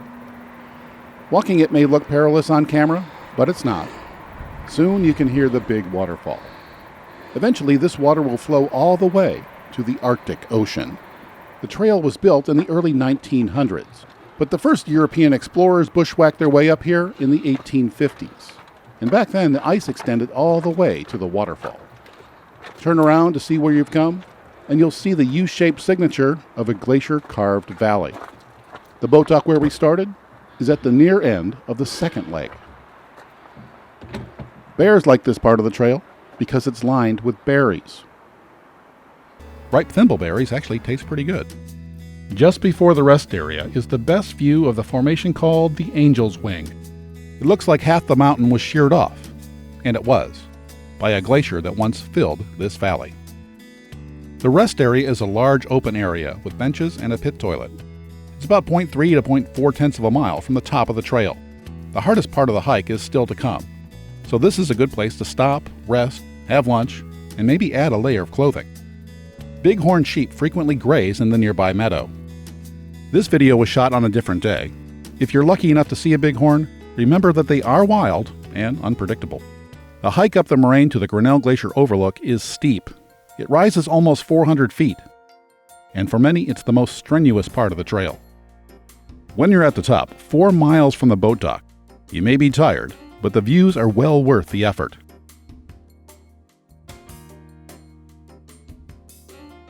If you're lucky, you may see a bighorn sheep up here too. Few continue to the glacier. Most just rest here and take in the amazing scenery. The glacier itself is still about a half mile away. Some even cool their feet in the very cold water. There's much to take in. The rock face is 3,000 feet high, the waterfall nearly 1,000. Like Lower Grinnell Lake, the water here gets its striking color from glacial flour, scraped off by the glacier. Most of those who make it up here know that the glacier is shrinking, and they want to see it before it's gone. This film crew is from Japanese television. As glaciers die, crevasses form near the edge, or foot of the glacier.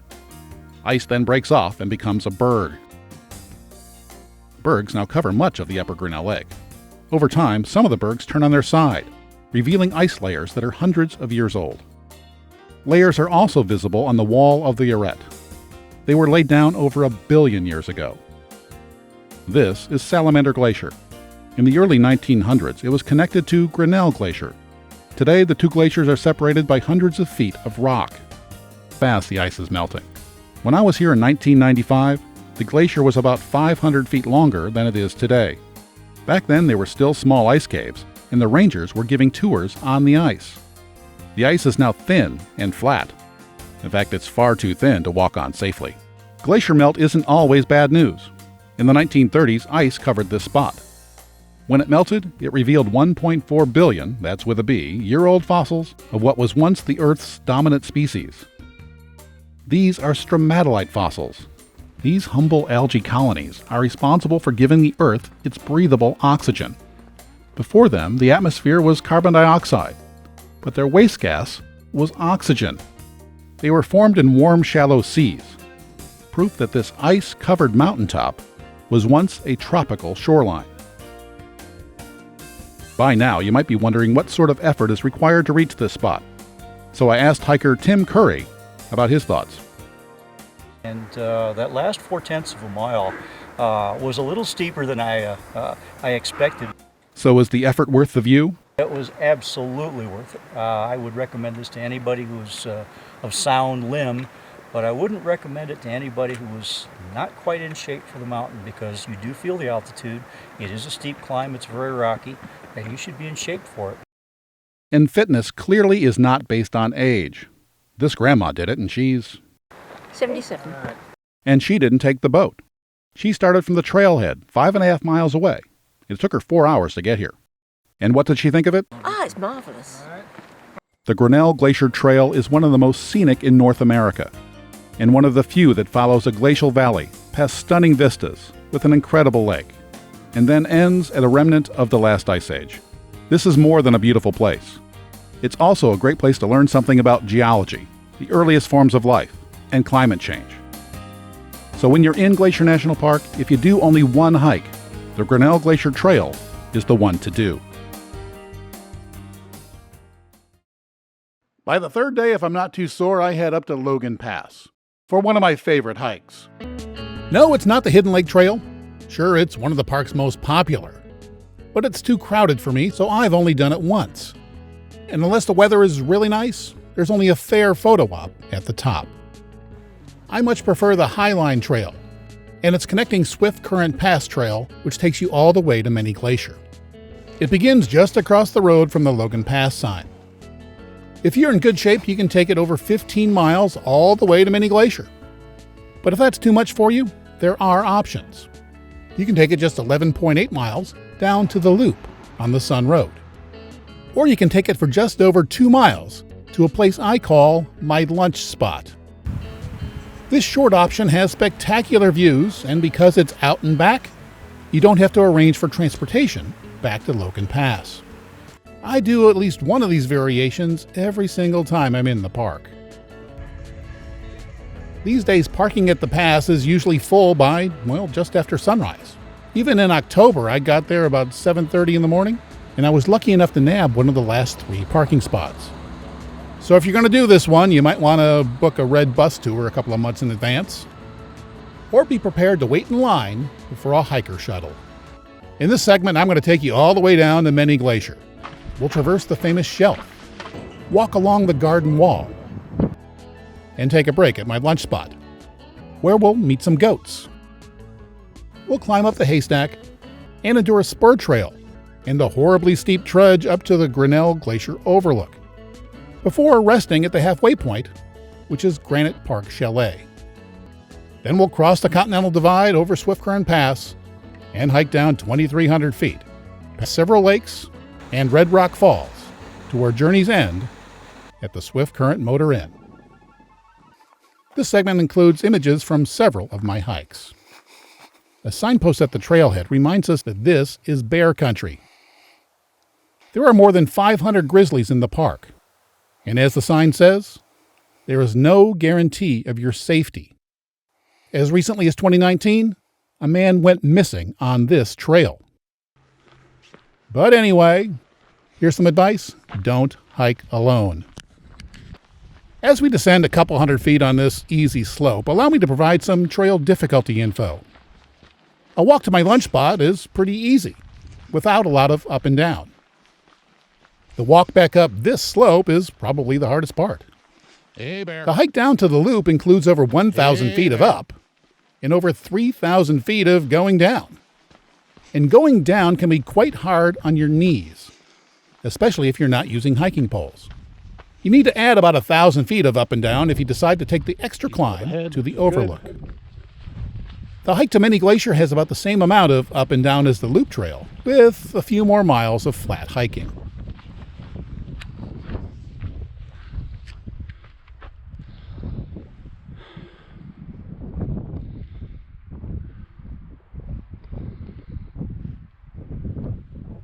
This is the shelf. It was blasted into the several thousand-foot high garden wall. It's so narrow that you have to stop to let other hikers pass. It can be scary for some, but there is a handy garden hose-covered safety cable to hang on to. At least there is during the busy season.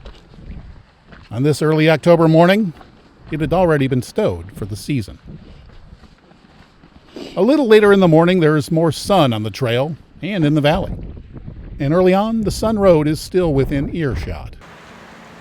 The cliff face is massive, but it's not until you get off the shelf and look back that you see just how big it is. But it's the view across the valley where you're most likely going to be looking. After just a few minutes, you're off the cliff face, and the trail opens up a bit. Bears aren't the only wildlife feeding here. Bighorn sheep do too. Across the valley, the 492-foot Bird Woman Falls comes into view. The trail cuts across the safety of a scree field. Then you're back in the trees where bear precautions are necessary. Some wear bells on their boots to let bears know that they're coming. But most rangers say they're not loud enough. Hey, bear. Talking, singing, and generally making noise is deemed the best way to let a bear know that you're coming.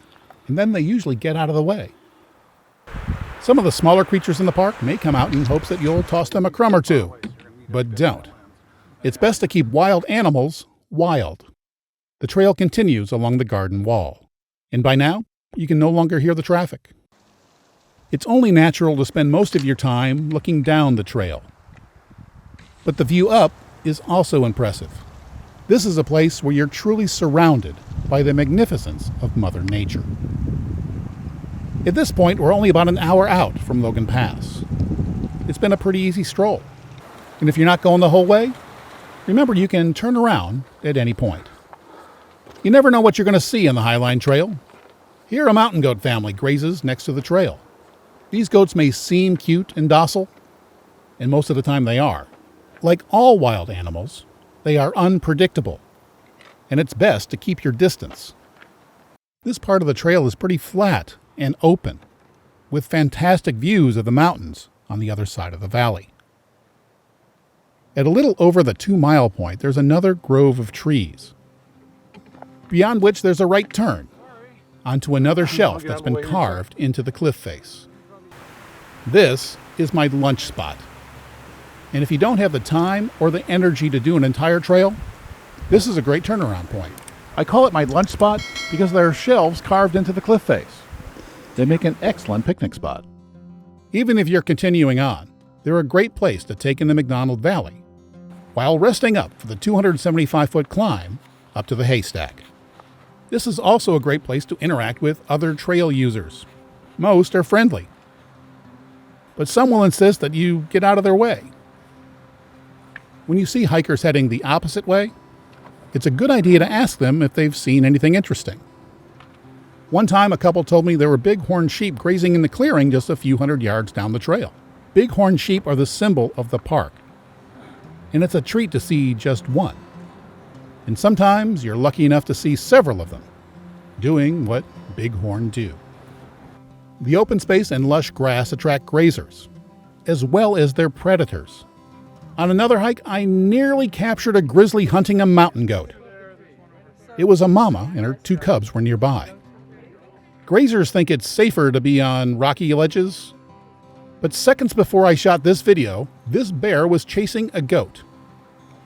Bears are omnivores. That means they'll eat just about anything. They also can be territorial.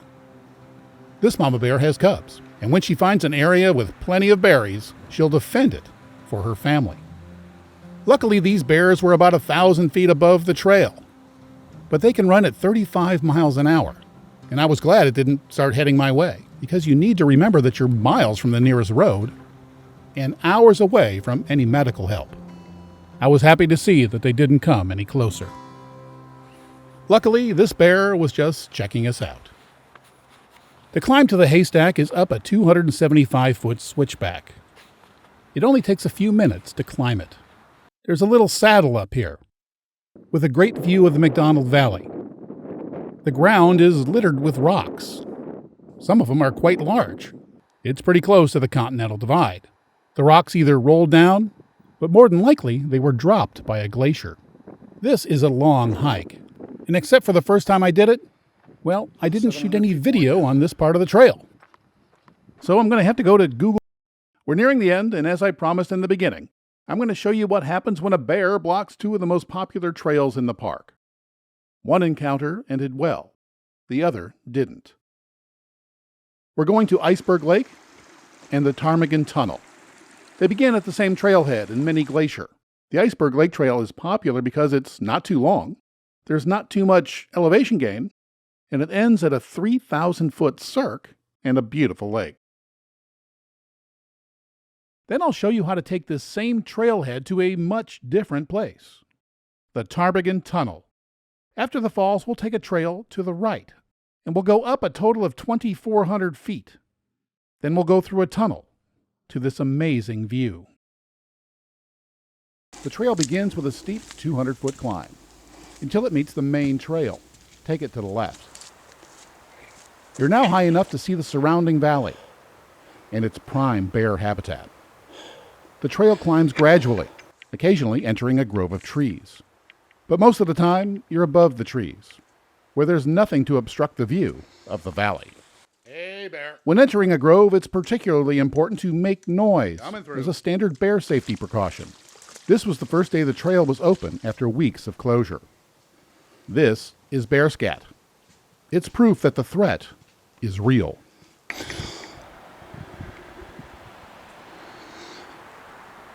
It takes less than an hour and a half to hike the 2.5 miles with 700 feet of elevation gain to get to Ptarmigan Falls. They aren't much to look at when the water is low, as it was on this September day, but there's plenty of room to sit and have a snack. It's also a great place to meet your fellow hikers. This couple is from Massachusetts. They hope to see some wildlife. Where Susie finally got to see a grizzly. That was her goal. She wanted to see a grizzly. From a distance, we weren't. Yeah, we wanted to see them from a distance. That's right, not up close and personal. They didn't know it, but they would soon almost get their wish. After the falls, the trail is in the trees. Pretty good, how are you? The trail on the right rises another 1,700 feet to the Ptarmigan Tunnel and the amazing view on the other side. Are you guys going to the tunnel? The trail to Iceberg Lake goes straight. After a few minutes, we saw a group heading back down the trail. I recognized some of them from the picnic area at the falls. Why were they heading back so rapidly? Some were nervously smiling. None would stop to tell me. I joined the retreat. Eventually, I did learn that a mama bear and 2 cubs were also using the trail. One hiker took these pictures and some video with a little point-and-shoot camera. Usually, bears will try to avoid humans. These blocked the trail and headed towards them. They got quite close. This is potentially a very dangerous situation. They were very lucky. The mama was only interested in teaching her kids how to find and eat berries. I and others had bear spray, but none of us wanted to have to use it. After several minutes of backtracking, we saw another group coming. The lady in orange is a trail tour guide, leading a group from the Boston area. We all felt that she knew best how to handle the situation. Then someone came up and said he saw the bears leave the trail and go up the hill. So we decided we could continue, but we did so as one large group. There is safety in numbers. Secretly, I'm sure all of us were checking out the others in the group, trying to determine who was the slowest, while at the same time hoping that an old joke wouldn't come true. 15 minutes later, in a clearing, one hiker showed us her photos of the bear. She was quite close to it. I've seen what happens when a bear attacks, on this very trail, and it's not pretty. The victim I saw in 1994 struggled down the trail, covered in blood. This witness explains what he saw. I saw him. He has a deep laceration on the top of his head, one across the chest and one on the back. It would have taken the victim 3 or 4 hours to get to the nearest hospital by car, and by then it might be too late. So a helicopter was called. In the next week, he had to endure 4 operations, but he did survive. Youthful enthusiasm can be nothing more than naivete. This time, we were lucky, but the danger was real, and the trail was again closed the next day. The trail continues to rise very gently, and it never feels like you're climbing, until the last little bit just before the lake. The trail then descends to the lake. The bergs that gave it its name are long gone, but it's still an amazing sight. Including rest stops, it took about 3.5 hours to get here.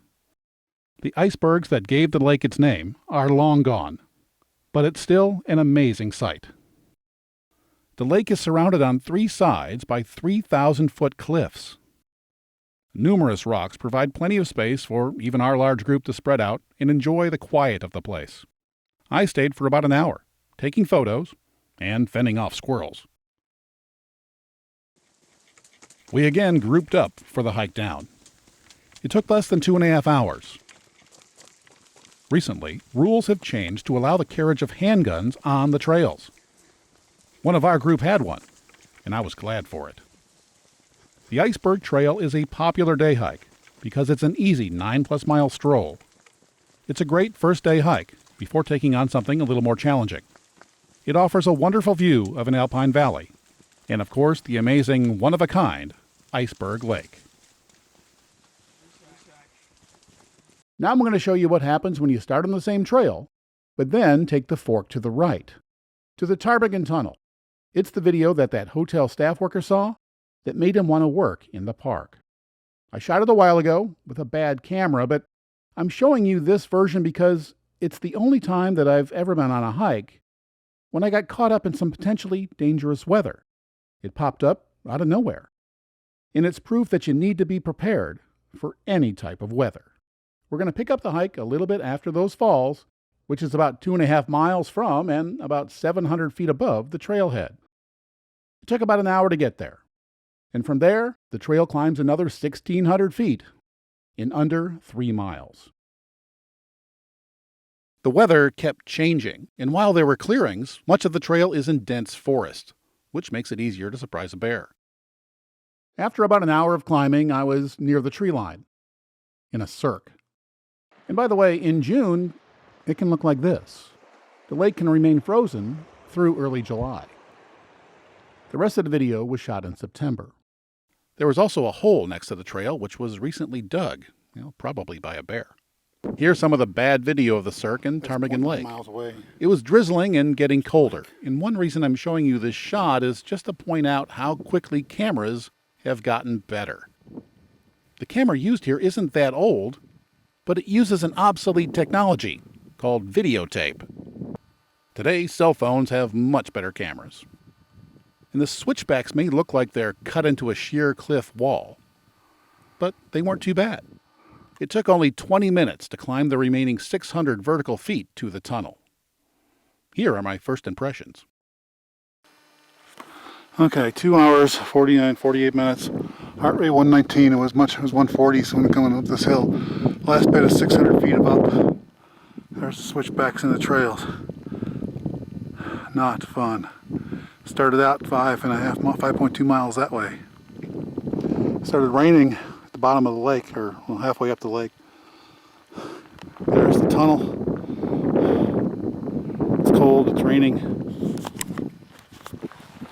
It's cold, it's raining, I'm here. Tired. But the view's not bad. It's not bad. I'm not sure it's worth all this effort, but I've finally been here and I've done it. My disappointment wouldn't last for long. This is the tunnel. It's only about 60 feet long. And the day before, it was occupied by a bear who was using it as a shelter. But this is the view from the other side. It definitely made this trip worth all the effort. The rapidly changing weather was a bit unnerving, but it made for very dramatic and impressive images. To the right you see red rock that was laid down in a shallow sea millions of years ago, and that's Elizabeth Lake in the valley. There were a few other hikers up there, and we discussed the situation. While I was talking to one of them, I looked down, straight down. Then I quickly snapped several pictures, and it's a good thing I did, because a few minutes later, the clouds had moved in, and visibility dropped to near zero. It was time to start thinking about getting back down safely. I took in the view for a while, but once the view had gone, there was no reason to stay. It was time to start thinking about heading down. They said a cold front was coming through. I don't think it was coming through till tomorrow. On the other side, the clouds were even more dramatic. They were just rolling over the 8,000-foot divide. And by the way, I was so captivated by the weather that once again I forgot to take a shot inside the tunnel. And when you're out here, you're pretty much on your own. There are no reliable weather forecasts here. And the mountains tend to make up their own weather anyway. And remember, there's no cell phone coverage, so you can't call somebody or look at a radar app on your phone. It's an interesting predicament. There are over 5 miles and 2,300 feet of potentially slippery slope to go. And the trail goes through lightning-attracting, tree-lined bear country. It's impossible to know whether it's better to wait or to go, so I just enjoy the uniqueness of the experience.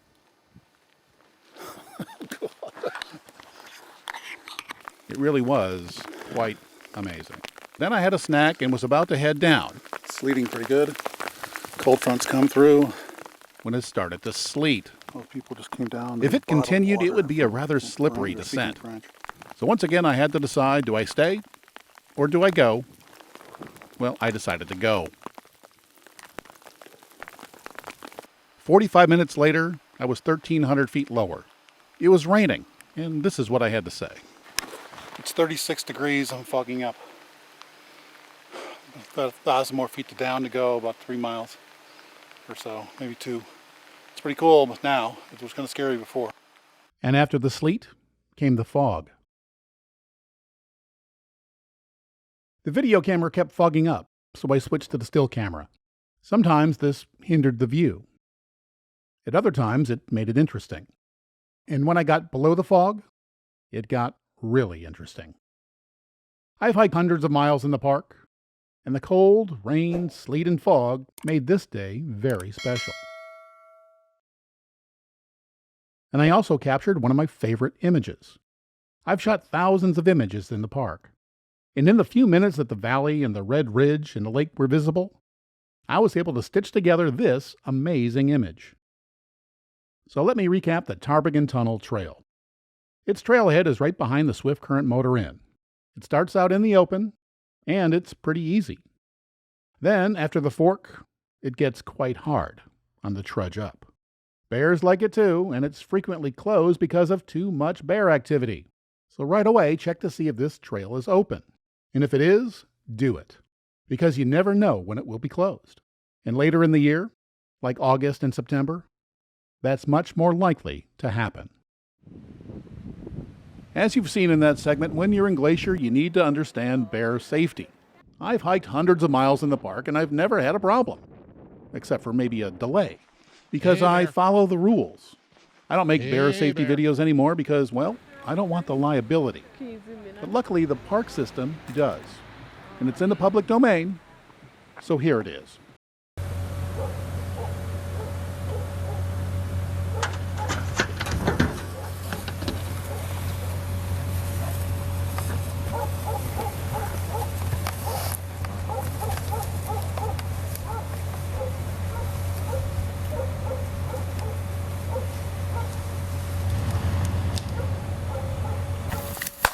Hey, Bear. Hey. Hi. I'm John Waller. I'm the Glacier Park bear biologist. My job here at Glacier is to help keep bears safe and to keep people safe and make sure everybody gets along here at beautiful national park. We're out here in Dutch Creek on the western side of the park, and what we'll do today is talk a little bit about how we can be safe hiking in bear country. Glacier National Park is the home of both black bear and grizzly bears. And I was just making a lot of noise there to make sure I didn't surprise a grizzly bear at close range. Most of the encounters between bears and people in the park here happen when people surprise bears at very close range. During the summer, when all this vegetation is leafed out, visibility can be very poor, and so it's possible for people to sneak up on bears without meaning to. So how do I prevent that from happening? Well, as you just saw, I clapped, made some noise, shouted out, "Hey, bear! Hey!" just to let the bear know that I'm present and can move away. The other things that I do when I am hiking in Glacier Park is I always carry bear spray with me, and it's always accessible. I can pull it out quickly and deploy it when I need to.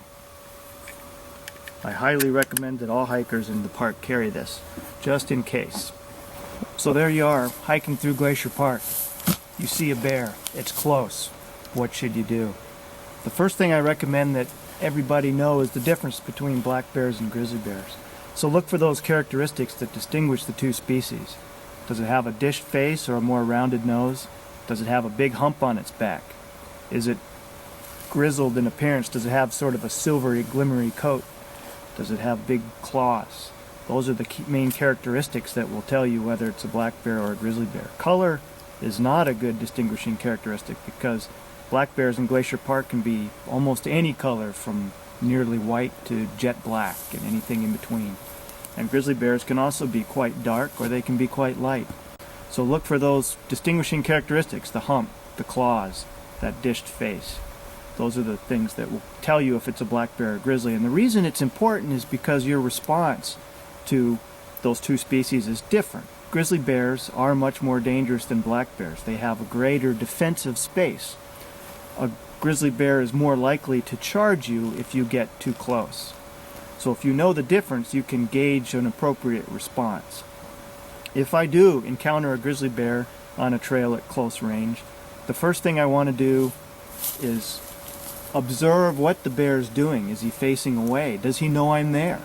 It might be possible for me to just discreetly move away without the bear knowing that I was there. I don't want to, at that point, necessarily make a loud noise that might startle the bear and cause him to react defensively. If the bear's looking at me, if the bear knows I'm there, the bear may not know what I am. Sometimes the bear will stand up on its hind legs to get a better look at you.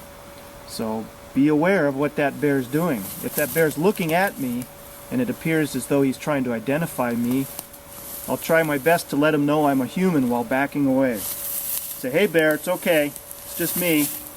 And then I will continue to move away as best I can. And most encounters end that way. The bear moves away, the people moves away, everybody's fine.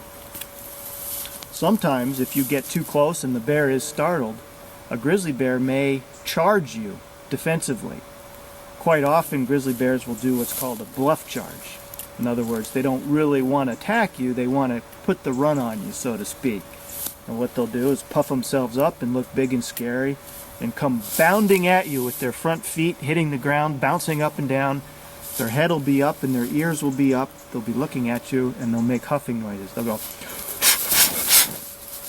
That's a bluff charge. And what he's doing is seeing what you're going to do.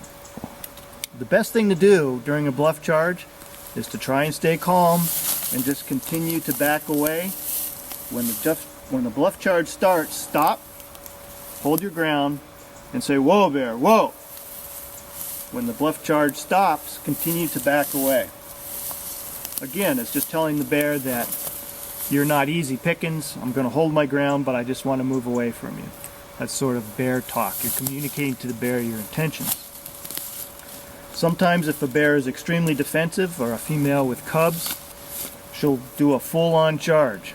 That is different from a bluff charge in that it happens very quickly. They don't make any noise. Their ears are generally laid back on their head. They're staring right at you and they're coming like a freight train. And there's not much you can do in that situation except play dead. I think people often have a natural instinct to run when they see a bear. That's generally not a good idea for two reasons. First, it triggers a bear's natural chase instinct. They will just want to try and chase you down just because it could be fun. And the second thing is because you can outrun a bear. Grizzly bears can outrun a horse at short distances. So the best thing to do if you think that bear is going to hit you is to turn around and play dead. So if I had a bear coming at me, I would stand. If I didn't have bear spray, the next best thing is to fall flat on the ground with your feet spread apart. If you're wearing a pack, leave your pack on because it'll protect your back. Clasp your hands over the back of your neck and hope that it ends. If the bear tries to roll you over, just go on around and try and keep your pack between you and the bear. In most circumstances, the attack will be over in seconds. Make sure you stay on the ground until the bear leaves the area. Again, that's a very uncommon occurrence and doesn't happen very often, but you should know what to do if it does happen. But again, being aware of your surroundings is very important. Carry your bear spray, and most important of all, make sure you make noise when there's a chance that you might encounter a bear at close range. Many people are hesitant to hike in the park because they read about bear attacks and maulings. And I encourage people to know the risks, know your surroundings. The chances of it happening are very slim, and you shouldn't let it interfere with enjoying the park. Now I'm going to give you more details on the trails into Medicine. They're some of the best in the park, especially if you're in shape. And instead of showing you just one in detail, I'm going to give you an overview of several, so you can better decide for yourself which ones are best for you. Most of the area's trails and activities are centered around Two Medicine Lake, which is not to be confused with Upper or Lower Two Medicine Lakes. There isn't a hotel here, but there is a campground and a general store with basic meal options. The trailheads are spread out, but most are near the lake. Some are best accessed via boat. As you can see from the trail information on the map, there are several short, flattish hikes as well as some high, long monsters. On one of my first visits to the park, I hiked to Scenic Point. It's a 6.2-mile round trip that rises over 2,300 feet. It follows the Mount Henry Trail, which goes all the way to Glacier Park Lodge. It's also part of the Continental Divide Trail. Most of the elevation is gained on 16 steep switchbacks. And boy, I wish I had a good picture of them. For some reason, I was more interested in the strangely beautiful trees. They were killed by some kind of blight years ago. There is little shade on this trail, so on a hot, sunny day, you'll feel it. When stopping to catch your breath, and you will need to, there's a nice view of Two Medicine Lake. But at the top, there's a commanding view of the plains to the east. There isn't a higher piece of ground from here all the way to New England. And the view, well, it goes out for many, many miles. For me, one of the most memorable parts of the trail was the hike down. The switchbacks are so steep that I was almost running down them. Slowing down enough to take a turn at a switchback or two was quite difficult, and I certainly didn't have time to take any pictures. If I were to do this trail again, I'd definitely use hiking poles.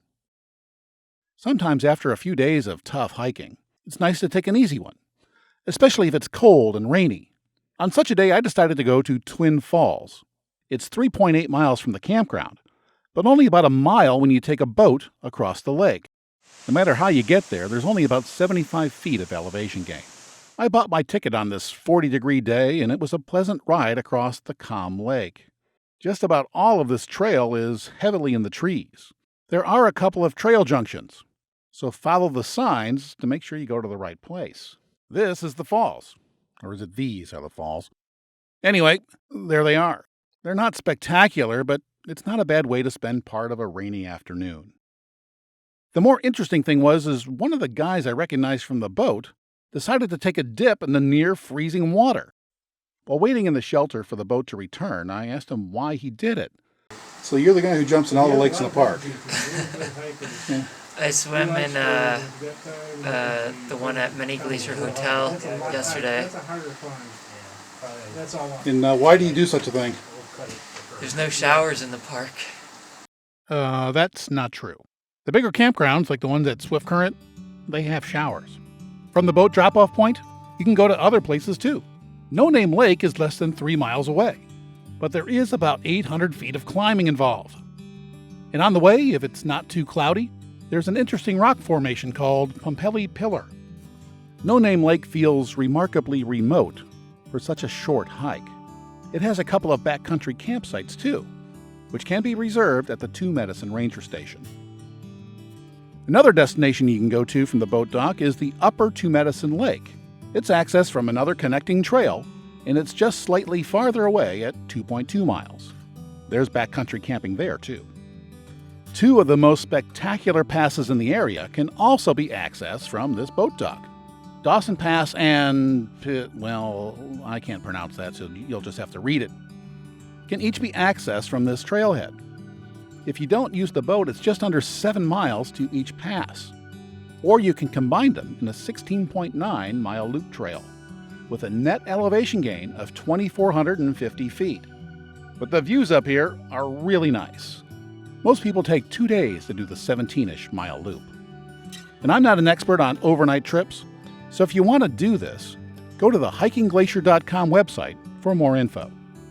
Before you get to the main parking area, there's a short trail that's good for the whole family. Running Eagle Falls. The trailhead is on the main road, just after you cross the bridge. It's just a 0.3-mile stroll to a nice little waterfall. And there's one more trail I think that's worth mentioning, and it's called Cobalt Lake. This can be an over 11-mile round trip, but there's only 1,400 feet of elevation gain. And on the way, you might want to stop by Rockwell Falls. It's one of the nicer falls in the area. So to sum up, Two Medicine is a little out of the way, and it has some great high country trails and several waterfalls. It's less likely to be as crowded as some of the other areas, but it's a good idea to check out a ranger station for the current road status and parking status in Two Medicine before you drive the 60 to 90 minutes to get here from Mini Glacier, St. Mary, or West Glacier. By the way, the drive on the east side of the park is quite nice. It's twisty with a great view of the plains. And in a couple of spots, your cell phone may even work, and that's pretty rare in Glacier. There's one more part of the park to talk about, the North Fork.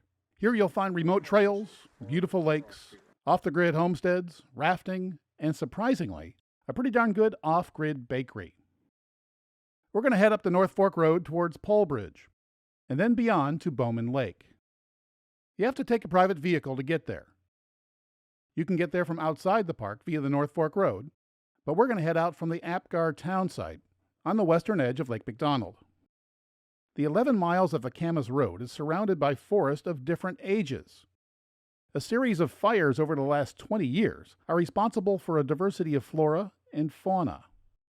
The well-maintained park road has the highest speed limit in the park, 45 miles per hour. The road ends at a fork in the road, just outside the park. Turn right to join the graveled North Fork Road. It roughly follows the contours of the North Fork of the Flathead River. There are a few turnouts along the way. This one has an info sign describing the benefits of forest fire to the ecosystem. Past fire made it easy to see the river. As this was shot in late August, there was little whitewater. Local outfitters provide transportation and guide services for what is surely a most memorable trip. After 30 or 40 minutes, you come to a bunch of old homesteads. This area was settled more than 100 years ago, and there are still a few who stay here year-round, even though they are well off the grid. The power lines stop about 20 miles back. Today, there's a few ranches, a hostel, a few cabins, and the main attraction, Polebridge Mercantile. It's been a going concern since Bill Adair hand-cut the timber fort in 1914. His original house is next door. Today, it's the Northern Lights Saloon. The nearby clearing holds the rustic hostel, with both dorm-style and private rooms. There are even a few cabins. The kitchen and outhouses are shared. And you can even rent a canoe. Solar panels provide much of the power. A generator provides the rest. The Merc was once a general store. Since 1991, it's been an off-the-grid bakery. All the items are baked fresh on site by a staff that lives on site. Of course, t-shirts and other souvenirs are available. The place has changed little, and the handcrafted construction is on display. It stood up well against over 100 years of harsh weather. It's open year-round, but in winter, only 3 days a week. The road to Bowman heads north, past the saloon. Back in the day, this was a residential street. Most of the home sites are long gone, but you can see evidence of the old buildings, along with past forest fires. About a mile later, the road turns right to cross a bridge over the North Fork River. Almost immediately, there's a ranger station, indicating we're about to re-enter the park. From there, the park road gets rougher. A couple of yards after the park gate, there's another fork in the road. Go to the left for 14 miles, and you'll end up at the beautiful Kitla Lake. We're going to go to the right, and in 6 miles, we'll be at the equally nice Bowman Lake. The single-lane track is twisty with many blind corners. We're going only about 15 to 20 miles an hour. As a precaution, I honk the horn on particularly blind corners to alert anyone heading in the opposite direction. Once you're at the Bowman Lake parking lot, which also, by the way, fills up often, there are several trails to choose from, including the 12.8-mile loop to 3 hikes, including the picturesque Quartz Lake. Around here, the trails spend a lot of time in trees. Into Quartz Lake, it goes up and down over 2,500 feet, so you'll need to be in shape to enjoy the remoteness of this trail. From Bowman Lake, there's another hike that's even higher. You can hike up 3,000 feet to Numa Lookout. This trail is 11.2 miles out and back, but it provides a great view of the area. There's also a more moderate hike to Akoka'ala Lake, if that's how you pronounce it. It's only 11.6 very remote miles, and it goes up just 1,500 feet. So if you like the remoteness, that one might be for you. The last lake in this area is Kitla Lake. The road from Polebridge to Kitla Lake is another rough one. It'll take about 40 minutes to travel just 15.7 miles. But this is another beautiful lake. The trail follows the shoreline, and it's basically flat. I ran into a big pile of bear scat once I got here, and, well, frankly, I turned back. Took it as a bad omen. Others take it 29 miles all the way to Goat Haunt, camping along the way. Goat Haunt is at the southern end of Waterton Lake, and most people don't hike there. It's about a 4-hour drive from Apgar. There is a border crossing, and by the way, you're not allowed to bring most bear spray into Canada. I learned this the hard way. And there is a fee to enter Waterton Lakes National Park. The best photo op in Waterton just might be this one. This is the park's Prince of Wales Hotel in a magnificent setting. Goat Haunt is a remote outpost that may be unmanned due to budget cuts. It's located back in the U.S. on the other side of the lake, so you'll have to take a boat to get there. And it's not free. This is where the Continental Divide Trail ends. But there are also some shortish trails here, and they don't have a lot of up. But remember, you need to finish them in time to get back to take the last boat back to Waterton. So let's review the North Fork area. It's pretty remote, it's not very visited, but there's not a lot of parking here either. To get to the lakes, you're going to have to go through narrow gravel roads that are a bit rough. So campers and trailers are not recommended. The trails here are generally pretty flat around the lake, and it's the lowest altitude in the park. But if you want to go up and see the lakes from above, well, the North Fork area can take care of that for you too. Glacier has a companion park north of the border. This park feels European. The first thing you see when you drive in is the Swiss-style Prince of Wales Hotel and its incredible Upper Waterton Lake backdrop. If you're ever in the mood for an afternoon high tea, check out its lobby. There are several trails in the area, but the Parks Canada website makes it hard to find out where they are. The first page has info about Banff and other parks, but you have to click the Things to Do page and scroll down past locations of places to sit to the All Activities list. Then, with the help of reading glasses, look under the Dog Walking link to find the Hiking link. It's here that you'll find the only map, and this is it. It's useless. There are a few more links further down. There is a list of short hikes with descriptions, but it's amazing how little information there is for such a great hiking area. National Geographic recently named a day hike here one of the most thrilling hikes in the world. And where do you find info about it? It's under day hikes, where it can easily be lost amongst all the others. Oh, here it is, Crypt Lake. Come on, Canada, step it up a bit. Canada's parks are profit centers, and there's not much money in hiking. Luckily, the large U.S. Glacier PDF map includes many trails in Waterton Lakes, including the thrilling Crypt Lake Trail. Sadly, I haven't done it, because years ago I was told not to hike it alone, so I kind of forgot about it. But now it's so popular, that's not a problem. The Crypt Lake Trail is not for everyone. It's a bit rugged, steep, and potentially dangerous. There's even a tiny tunnel. In other words, it's wonderful. But since its recent designation, it's also often crowded. It's 10.8 miles long, and it goes up 2,300 feet. The trailhead is at the midpoint of Upper Waterton Lake. You get there by boat. The Waterton town site is quaint, with plenty of places to spend your money. And there's also a small harbor, where the Waterton Shoreline Cruise Company is based. I've taken one of their cruises, and I even saw a bear from the boat. Today, a big part of their business is taking hikers to the Crypt Lake Trailhead. Obviously, space is limited, so you might want to get your tickets in advance and hope that you picked a good weather day. If you're a fast hiker, you might want to put some space between you and the crowd in the first 4.5 miles. After that, you'll be single file. A half-mile past an old campground, the trail goes up a narrow ledge and ends at a sheer cliff. On the way, check out the 600-foot waterfall. When it gets really tricky, there's a welcome handrail. At the cliff face, an 8-foot stepladder provides access to a 60-foot natural tunnel that's too small to stand up in. This is a popular selfie spot, so there might be a bit of a delay here. Then there's a stroll down to the lake. And this is Crypt Lake. It's a pleasant place to rest after this amazing crossing, while thinking about how lucky you are to be able to hike back on this thrilling trail one more time. So, how do you get here? Well, Waterton Lakes is about an hour's drive from St. Mary via the Chief Mountain Highway. That means it's 3 to 4 hours from Apgar on the west side.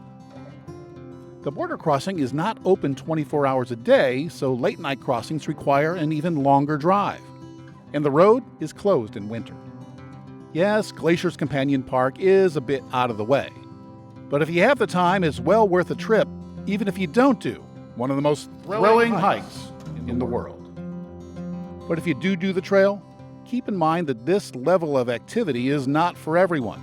You need to be in good shape before you get here. Medical services are quite limited, and you're at least a couple of hours away from a major hospital. And also remember that this park belongs to nature. We are the intruding visitors. We're almost to the end. I'm going to show you just one more segment. It's a guide to a couple of trails that I briefly mentioned in the Going to the Sun Road video. But they deserve another look. From here, we're going to go up to Piegan Pass, but you can also go up to the harder but more interesting Siyeh Pass. And I think I'm pronouncing that wrong. Piegan Pass is a 9.2-mile round trip from the Sun Road, with over 1,700 feet of elevation gain. You can also get there from Many Glacier, where it's about a 12.4-mile round trip. It's just about as far to Siyeh Pass, but there's about 300 additional feet of elevation gain. Much of the trail and the elevation gain occurs when you're in the trees. The trees are thick, but there are a few views of the mountains, and you never know who you're going to have to share the trail with. There's a couple of creeks to cross, too. A little bit past the halfway point, there's another trail. Siyeh Pass is to the right. It's closer, but it has 300 feet more of elevation gain. And that's why I decided to go to Piegan Pass. Should have realized I made the wrong choice when I saw fresh bear scat a few minutes later. But beyond that was what turned out to be my favorite part of the trail. This long scree slope had more than just a great view of Jackson Glacier across the valley. The trail seemed to go on forever, with no reference points. But this weirdness and overcoming it made it my favorite part of the trail. A couple of 100 feet after the slope, you reach the pass. There's a nice little blue lake, but not much else. I thought about summiting, but it's a lot farther than it looks. After some gorp and some water, I headed back to the car at Siyeh Bend. I was feeling pretty good, and had I known what you now know, I likely would have gone to Siyeh Pass too. It has a much better view. And from a nearby summit, there's a great view of Cracker Lake in Many Glacier. And by the way, when you're at Sunrift Gorge, you'll see a sign to Siyeh Pass. This is the hard way. It has lots of switchbacks and over 3,000 feet of elevation gain. But many go this way and make it a 10-mile point-to-point trip to Siyeh Bend. Okay, we're done. We've made it to the end. Now you know quite a bit about my favorite park. And hopefully the information I provided will help you plan your trip. And please write a comment. And let me know that you made it this far by including the word huckleberry. And tell me maybe if you have any suggestions, or even how it helped you plan your trip. I appreciate it, and thanks again for watching the West is Big channel.